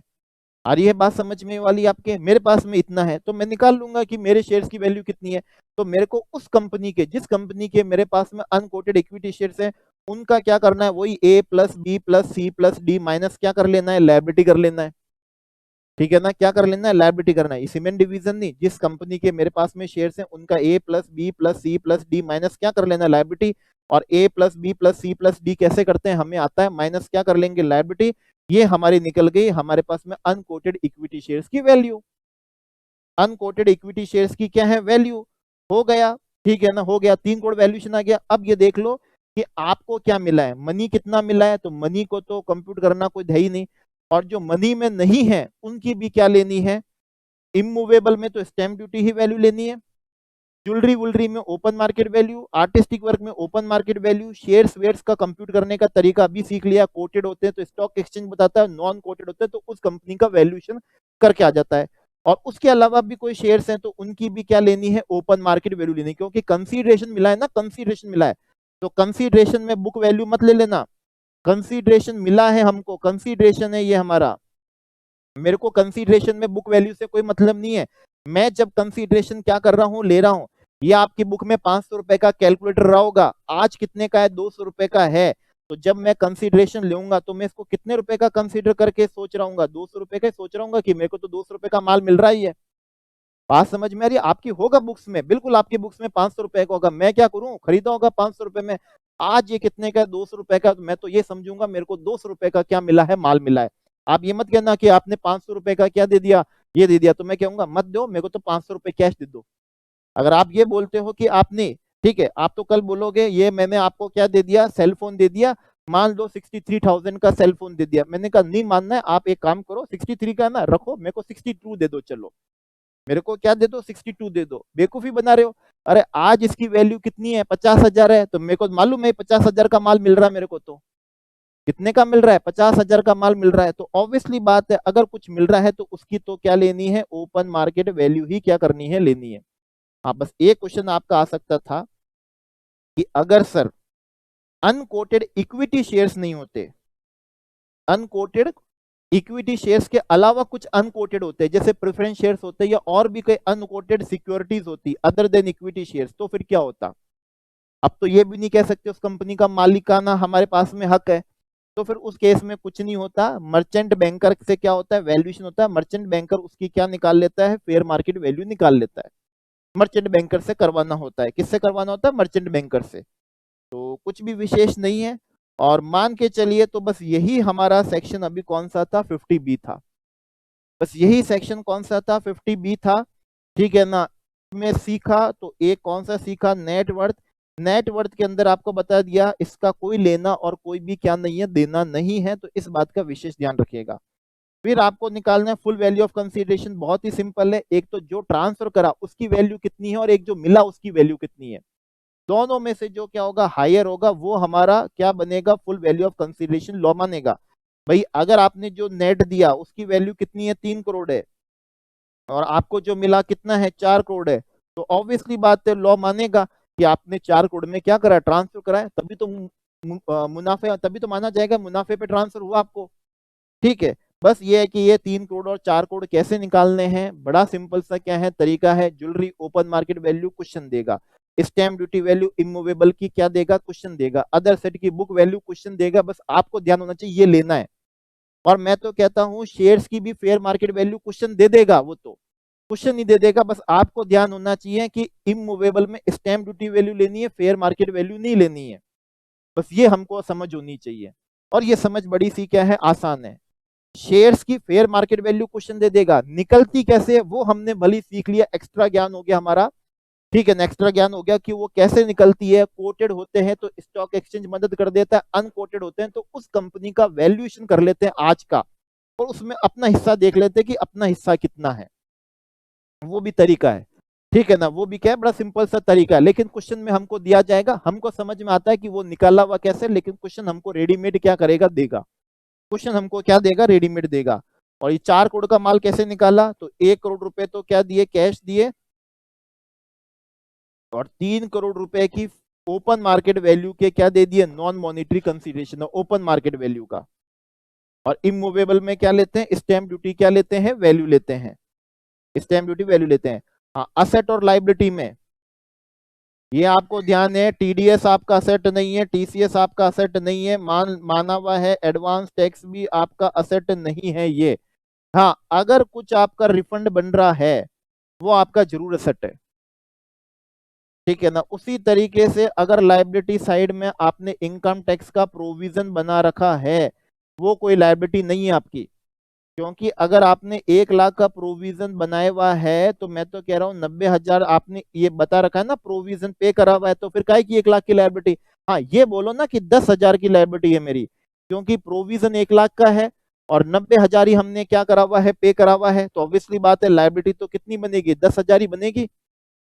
तो ये कोई बहुत बड़ी क्या नहीं है, समझ नहीं है, बहुत बड़ी समझ नहीं है। जो डिविडेंड ही क्या नहीं हुआ, अभी तक डिक्लेयर ही नहीं हुआ, डिविडेंड नॉट येट क्या है, डिक्लेयर्ड है। ऑब्वियसली बात है, हमने डिक्लेयर ही नहीं कहा तो काहे की लाइबिलिटी, और डिक्लेयर कर दिया, जबान क्या कर दी, दे दी, तो फिर तो क्या है, ठीक है, राम क्या है, क्या जाए, राम आ, जान जाए पर क्या ना जाए, वचन ना जाए, डिक्लेयर कर दिया। और क्यूमुलेटिव है तो ऑब्वियसली बात है कि वो तो क्या रहेगी, लाइबिलिटी रहनी रहनी वाली है आपकी। तो बस ये सारी क्या थी, चीजें थी। ये हमारा सेक्शन कौन सा था, 50B था, 50B था। पूरा इसका एंटायर जूस आपके लिए क्या कर दिया, निकाल दिया है, पूरा एंटायर जूस आपके लिए क्या कर दिया, निकाल दिया। ओके, एंटायर जूस निकाल दिया। अब आपका है कि क्वेश्चन करवा देता हूं, और क्वेश्चन से आपको लगेगा पढ़ा वो बहुत ज्यादा था, क्वेश्चन जो है वो तो बहुत ही क्या है, आसान है। अब लगेगा क्वेश्चन आसान क्यों, क्योंकि चीजें अच्छे लेवल की पढ़ ली। शेयर्स का वैल्यूएशन कैसे निकलता है वो हमने सीख लिया। अनकोटेड इक्विटी शेयर्स हैं तो उस कंपनी का वैल्यूएशन करके हम वैल्यू निकाल लेते हैं। नेट वर्थ में फेयर मार्केट वैल्यू का कोई लेना और क्या नहीं होता है, देना नहीं होता है, ये हमने सीख लिया। हमने जो दिया उसकी वैल्यू कितनी थी, 3 करोड़ थी, और हमें जो मिला उसकी वैल्यू कितनी, 4 करोड़, दोनों में से हायर लेना। इतनी समझ हमको आ चुकी है, इतनी समझ हमको क्या हो चुकी है, आ चुकी है, इतनी समझ आ गई। तो अब क्वेश्चन अब आपको क्या लगेगा, आसान लगेगा। आइए क्वेश्चन करते हैं। यस अब हम एक क्वेश्चन कर लेते हैं, इलस्ट्रेशन। क्या क्या कंप्यूट करना होगा, सबसे पहले हमें कंप्यूट करना होगा नेटवर्थ, ठीक है ना। क्या कंप्यूट करनी होगी हमें, नेटवर्थ क्या करनी होगी, कंप्यूट करनी होगी। नेटवर्थ का मतलब जो असेट हमारे स्लम सेल में गए और उनकी जो भी क्या है लाइबिलिटीज है, जो जो लाइबिलिटीज हमारे स्लम सेल में चल गई, ठीक है। उसके बाद में हम कंप्यूट करेंगे फेयर मार्केट वैल्यू, जो जो असेट ट्रांसफर हुए उसकी फेयर मार्केट वैल्यू, और जो मिला उनकी फेयर मार्केट वैल्यू, दोनों में से जो भी क्या होगा, हायर होगा, वो हमें यहाँ पर क्या करना है, कंप्यूट करना है। तो कोई बहुत बड़ी विशेष बात नहीं है इसके कंप्यूटेशन के अंदर। बैलेंस शीट हमको दी हुई है, 31 क्या दी हुई है, मार्च की हमको बैलेंस शीट यहाँ पर दी हुई है। और बैलेंस शीट से हमें मालूम पड़ता है कि हमारे पास में 2 डिवीजन है, डिवीजन ए है, डिवीजन बी है। ये उसकी कौन सी साइड है, असेट साइड है, और ये उसकी कौन सी साइड है, लाइबिलिटी क्या है, साइड है, ठीक है। असेट साइड में जैसा आप देखें, डेफर्ड रेवेन्यू एक्सपेंडिचर है, पीएनएल का मिसलेनियस एक्सपेंडिचर है, टीडीएस है, एडवांस टैक्स है। आप सभी को मालूम है ये कुछ भी क्या नहीं होते हैं, हमारे असेट नहीं होते हैं। और क्वेश्चन में देखें तो जैसे कि करंट असेट तो सही है, self acquired goodwill, self acquired goodwill क्या होती है, नील होती है। वो तो सेल्फ एक्वायर्ड गुडविल क्या होती है, नील होती है, ठीक है। तो बस ये रहा। हमको क्या निकाल लेनी है, हमको पहले देखे तो सही कौन सा क्या हुआ है, ट्रांसफर हुआ है। डिविडेंड पेबल ऑफ 9 लाख, लगता है लाइबिलिटी साइड में दिया हुआ है, डिक्लेयर्ड हो चुका है। ये क्या हो चुका है, डिक्लेयर्ड हो चुका है। तो 9 लाख रुपीस क्या है, लाइबिलिटी है। 9 लाख रुपीस लाइबिलिटी है, डिविडेंड पेबल है। अब मालूम नहीं कौन से डिवीजन का क्या है ये। डिवीजन ए और बी सेटअप हुए थे 2000 किस में, 16 में। आप निकालेंगे तो ये पीरियड ऑब्वियसली बात है कौन सा निकलने वाला है, लॉन्ग टर्म ही क्या करेगा, निकलेगा। मोर देन 36 मंथ्स आ जाएंगे ये।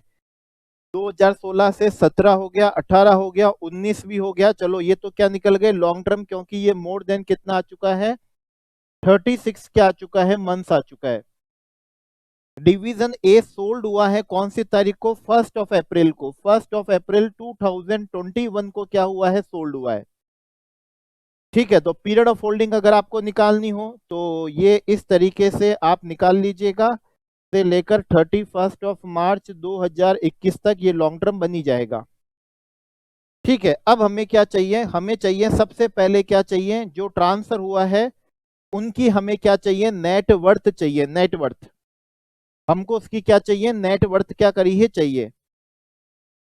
ठीक है, तो नेट वर्थ हम कैसे निकालेंगे, तो ऑब्वियसली बात है डेप्रिशिएबल की WDV लेंगे, नॉन डेप्रिशिएबल की बुक वैल्यू लेंगे। तो यहां पर हम ले लेंगे कितना, 48, ये इसके अंदर दिए हुए पैसे। ठीक है, तो कैलकुलेशन करते समय ध्यान रखना। ज्वेलरी है तो भी क्या लेनी है, डिवीजन ए की है, डिवीजन ए की है, बुक वैल्यू लेनी है। ये कोटेड शेयर्स हैं, ये कोटेड शेयर्स हैं, इसकी भी क्या लेंगे, बुक वैल्यू लेंगे, क्योंकि ये सारा डिवीजन ए में चला जाएगा। अब ये मशीन ये है, इसकी हमको क्या लेनी है, WDV लेनी है। इसकी हमको क्या लेनी होगी, WDV। परचेज गुडविल है, बिल्कुल ले लेंगे, 5000 ले लेंगे। ये तो हम कितना लेंगे, नील ही लेंगे। करंट एसेट के अंदर डिवीजन ए है तो यहां पर भी क्या ले लेंगे, हम 5000 क्या करेंगे, ले लेंगे। अब हमें निकालना है तो WDV ऑफ क्या निकालना है, डेप्रिशिएबल एसेट। मशीनरी ट्रांसफर जो हुई है स्लम सेल में, belongs to block of asset of plant and machinery on which depreciation rate जो 15% है। ओपनिंग WDV ऑफ ब्लॉक कितनी है, 80 लाख है आज। इस साल कंपनी ने एक खरीदा था 8 लाख का सेट और खरीदा था, और एक मशीनरी बेची थी कितने में, 7.5 लाख में। तो हम ब्लॉक की WDV निकाल सकते हैं, 80 लाख प्लस खरीदा था कितने का, 8 लाख का, और एक असेट क्या कर दिया था, बेच दिया था कितने का, 7.5 लाख का। तो ब्लॉक की WDV तो आ रही है 80,50,000, ब्लॉक की WDV आ रही है। तो हमको इंडिविजुअल असेट की WDV चाहिए। अब यहां पर बोल रहे हैं जो डिवीजन ए का जो असेट था जो स्लम सेल में चला गया, वो 70 लाख में खरीदा था 31 दिसंबर 2016 को, 31 दिसंबर। तो अब उसकी WDV कैसे निकाले, तो उसकी WDV ऐसे निकालोगे, एक्चुअल कॉस्ट तो 70 लाख है, हम डेप्रीसिएशन वुड भी डेप्रीसिएशन माइनस कर लेंगे। खरीदा आपने कौन से में था, खरीदा आपने था 16-17 में, तो डेप्रीसिएशन असेसमेंट ईयर 17-18 का माइनस करेंगे, 18-19 का माइनस करेंगे, 19-20 का माइनस करेंगे, 20-21 का माइनस करेंगे। और कौन सी ईयर में ट्रांसफर हो रहा है, ट्रांसफर हो रहा है 1 अप्रैल, ट्रांसफर हो रहा है 1 अप्रैल 2021 को। प्रीवियस ईयर 21-22, इसका मतलब असेसमेंट ईयर 22-23 में ट्रांसफर हुआ है। तो हम डेप्रिसिएशन माइनस करेंगे 21-22 तक का। इस ईयर में ये हाफ द रेट मिलेगा, हाफ द रेट 7.5%, फिर 15%, फिर 15%, फिर 15%, और फिर कितना है 15%। तो 15-15 तो 4 बार मिलेगा, एक बार 7.5 मिलेगा। आप कैलकुलेटर पे कर सकते हैं, हम यहाँ पर देख लेते हैं कैसे है। तो यस, ये लीजिए 70 लाख, फिर 7.5%, फिर 15-15-15-15 4 बार। ठीक है, WDV आ गई है 46,70,010 रुपी। और ब्लॉक की WDV कितनी है, ब्लॉक की WDV कितनी है, 80,50,000 है। तो यस, आज जो असेट ट्रांसफर हुआ है उसकी हम WDV कितनी मान लेंगे 46,70,010 रुपी मान लेंगे। ये हो गया। तो आज हम आसानी से क्या निकाल सकेंगे, नेट वर्थ निकाल सकेंगे। ठीक है ना, ये रहा, आप आंसर में मैच करा देता हूं आपको। नेट वर्थ निकालने के लिए देखो, नेट वर्थ निकालने के लिए नेट वर्थ निकालने के लिए net worth net worth net worth net worth net worth net worth निकालनी है इनको। तो डेप्रिशिएबल की तो हम क्या लेंगे, इतनी लेंगे, कहीं तो प्लस करा होगा ई नोट। ठीक है।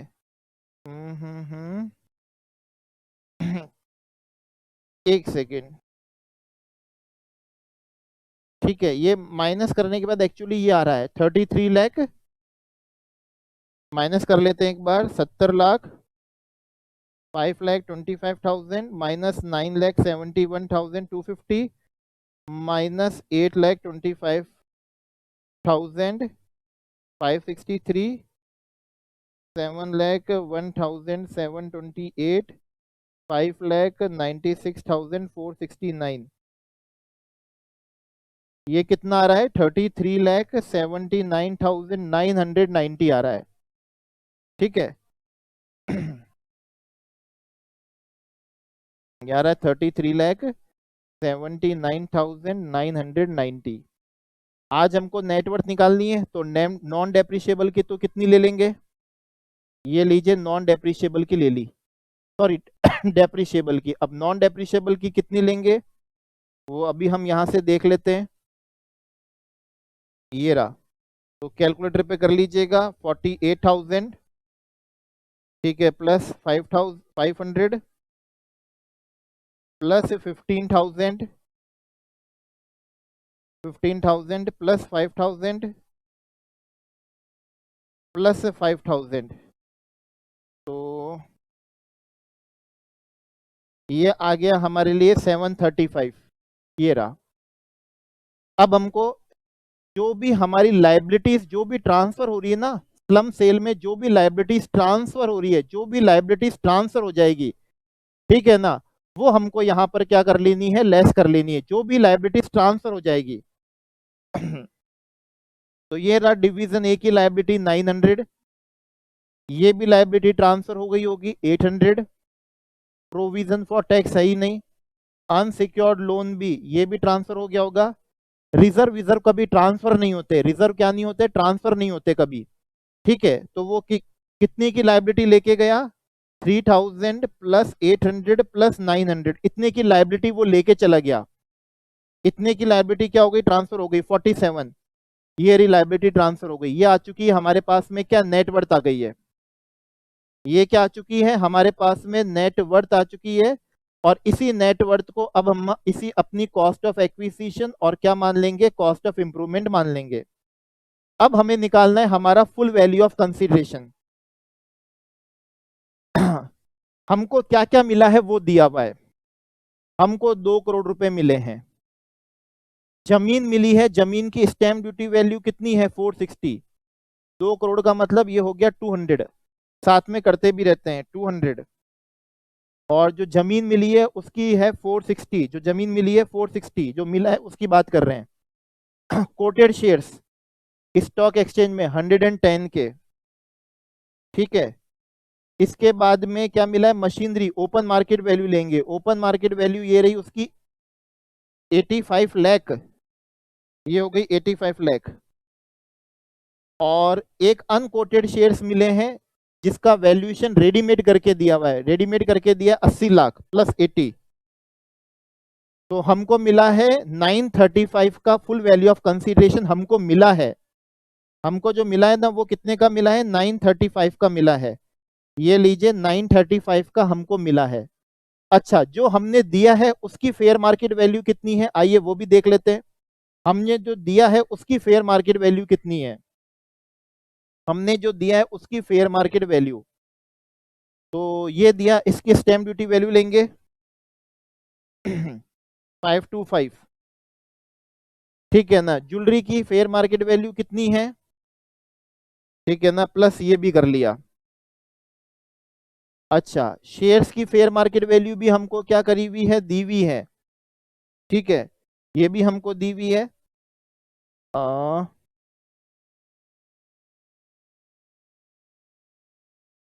ठीक है, ये कर लेते हैं 52500, ये सब 1000 में दिए हुए हैं। इधर प्लस हो जाएगा कितना, 600 प्लस हो जाएगा। ठीक है, कर लेते हैं साथ में, प्लस 600 प्लस हो जाएगा।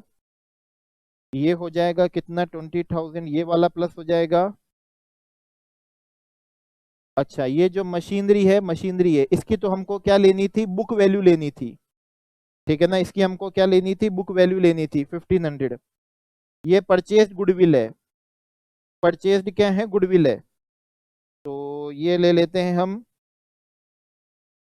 और जो सेल्फ एक्वायर्ड है ये तो नीली होती है, इसकी फेयर मार्केट वैल्यू ये ले लेते हैं 5500।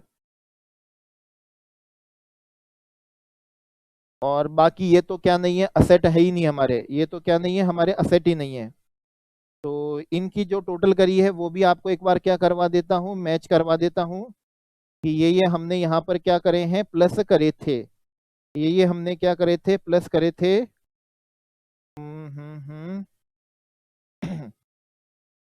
यस, ये हमने ये प्लस किया था, ये 20,000 प्लस किया था। इसका इमूवेबल प्रॉपर्टी की स्टैम्प ड्यूटी वैल्यू क्या करी थी हमने, यहाँ पर प्लस करी थी। ये परचेज गुडविल परचेज करी थी, करंट एसेट और मशीनरी की बुक वैल्यू हमने यहाँ पर ली थी। ठीक है ना, ये क्या ली थी, ये ली थी, बस इतना ही, यस यही आ रहा है। ठीक है ना।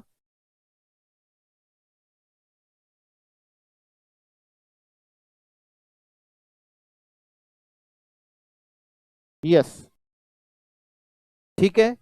चलिए अब हम देखते हैं लाइबिलिटीज, देखते हैं हम, हमारी क्या देखते हैं, लाइबिलिटीज क्या करते हैं, देखते हैं।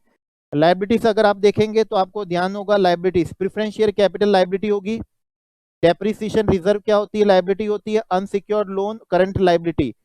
डिवीजन की क्या देखते हैं, लाइबिलिटी भी देख लेते हैं अब हम। लाइबिलिटी भी हम क्या करते हैं, देखते हैं क्वेश्चन में, लाइबिलिटीज देखते हैं, लाइबिलिटीज देखते हैं, लाइबिलिटीज देखते हैं। Preference share capital A division का लाइबिलिटी, डेप्रिसिएशन रिजर्व ए का लाइबिलिटी, अनसिक्योर्ड लोन ए का क्या हो जाएगा, लाइबिलिटी। ठीक है ना, अनअसर्टेन कभी लाइबिलिटी नहीं होती, और ये क्या हो गई है, लाइबिलिटी हमारी। तो इसको भी हम कैलकुलेटर पे कर लेते हैं हमारे। ये प्लस हुआ, प्लस सेकंड और 600 और प्लस ये 1900 प्लस हो गया।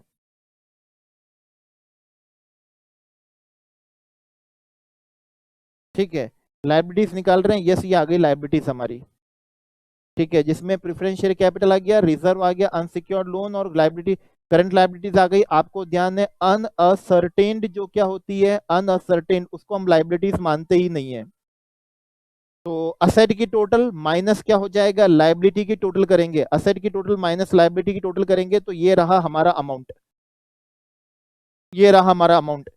ठीक है, तो हमने जो ट्रांसफर करा उसकी फेयर मार्केट वैल्यू कितनी है, इतनी है, और जो मिला वो उसकी फेयर मार्केट वैल्यू इतनी है। दोनों में से जो भी हायर होगा, दोनों में से जो भी क्या होगा, हायर होगा, 9 करोड़ 10,100,000 10 लाख 10 लाख 9 करोड़ 35 लाख, ये हमारे लिए क्या बन गया, फुल वैल्यू ऑफ कंसीडरेशन बन गया। और नेटवर्थ अभी हमने क्या करी थी, यहां पर निकाली हुई थी, ये रही नेटवर्थ हमारी कितनी, 8,15,79,990। ये हम इसमें से क्या कर देंगे, माइनस कर देंगे, तो हमारा क्या आ जाएगा, लॉन्ग टर्म क्या आ जाएगा, कैपिटल गेन आ जाएगा। ठीक है, कैपिटल गेन आ जाएगा हमारा, कैपिटल गेन आ जाएगा। ये रहा फुल वैल्यू ऑफ कंसीडरेशन, ये रही नेटवर्थ, ये आ गया हमारा कौन सा है, कैपिटल गेन। ये हमारा क्या आ चुका है, कैपिटल गेन आ चुका है। तो सिंपल सा था, बस 2-3 स्टेप का था। सबसे पहले नेटवर्थ क्या कर लें, कंप्यूट कर लें। नेटवर्थ कैसे कंप्यूट करनी, जो जो असेट गए और जो जो लाइबिलिटीज क्या हुई, ट्रांसफर हुई, इसके बाद में कंप्यूट कर लें full value of fair market value, consider जो जो ट्रांसफर हुआ वो, और ए कर लें फेयर मार्केट वैल्यू जो हमको क्या हुआ, रिसीव हुआ वो। इन दोनों में से जो भी क्या होगा, हायर होगा, उसी को हम अपनी फुल वैल्यू ऑफ कंसिडरेशन मान लेंगे, और नेट वर्थ को क्या मान लेंगे, कॉस्ट ऑफ एक्विजिशन और कॉस्ट ऑफ इंप्रूवमेंट मान लेंगे। और रिजल्टेंट क्या आ जाएगा, हमारा कैपिटल गेन आ जाएगा। इस क्वेश्चन में कौन सा आया है, लॉन्ग टर्म क्या आया है, कैपिटल गेन आया है। तो बड़ा सिंपल सा था, बहुत ही सिंपल सा था क्वेश्चन। ठीक है, तो क्वेश्चन में सारी इंफॉर्मेशन हमको यहाँ पर क्या करी थी, दी थी। इसी के साथ हमने यहाँ पर क्या कंप्लीट कर लिया है, ये हमारा सेक्शन 50B जो था। सबसे पहले तो स्लम सेल का मतलब क्या करा था, समझाया था। फिर हमारा कौन सा था यहाँ पर, इसकी कंप्यूटेशन था। रूल भी हमको यहाँ पर क्या करे हुए थे, दिए हुए थे। ये कंप्लीट डिस्कशन हमने यहाँ पर क्या है, करा है। तो फ्रेंड्स आपको क्या करना है, आपको इसको रीड कर लेना है, ठीक है ना। आपको इसको रीड कर लेना है। ये पीडीएफ आपको टेलीग्राम पे क्या हो जाएगा, अवेलेबल हो जाएगा। और इससे पढ़ने में मेरे ख्याल से अब आपको लगने चाहिए कितने मिनट से 15 क्या लगने चाहिए, मिनट्स लगने चाहिए। और 15 मिनट्स में आप इसको टोटली क्या कर सकते हैं, प्रिपेयर कर सकते हैं। तो okay friends, thank you friends.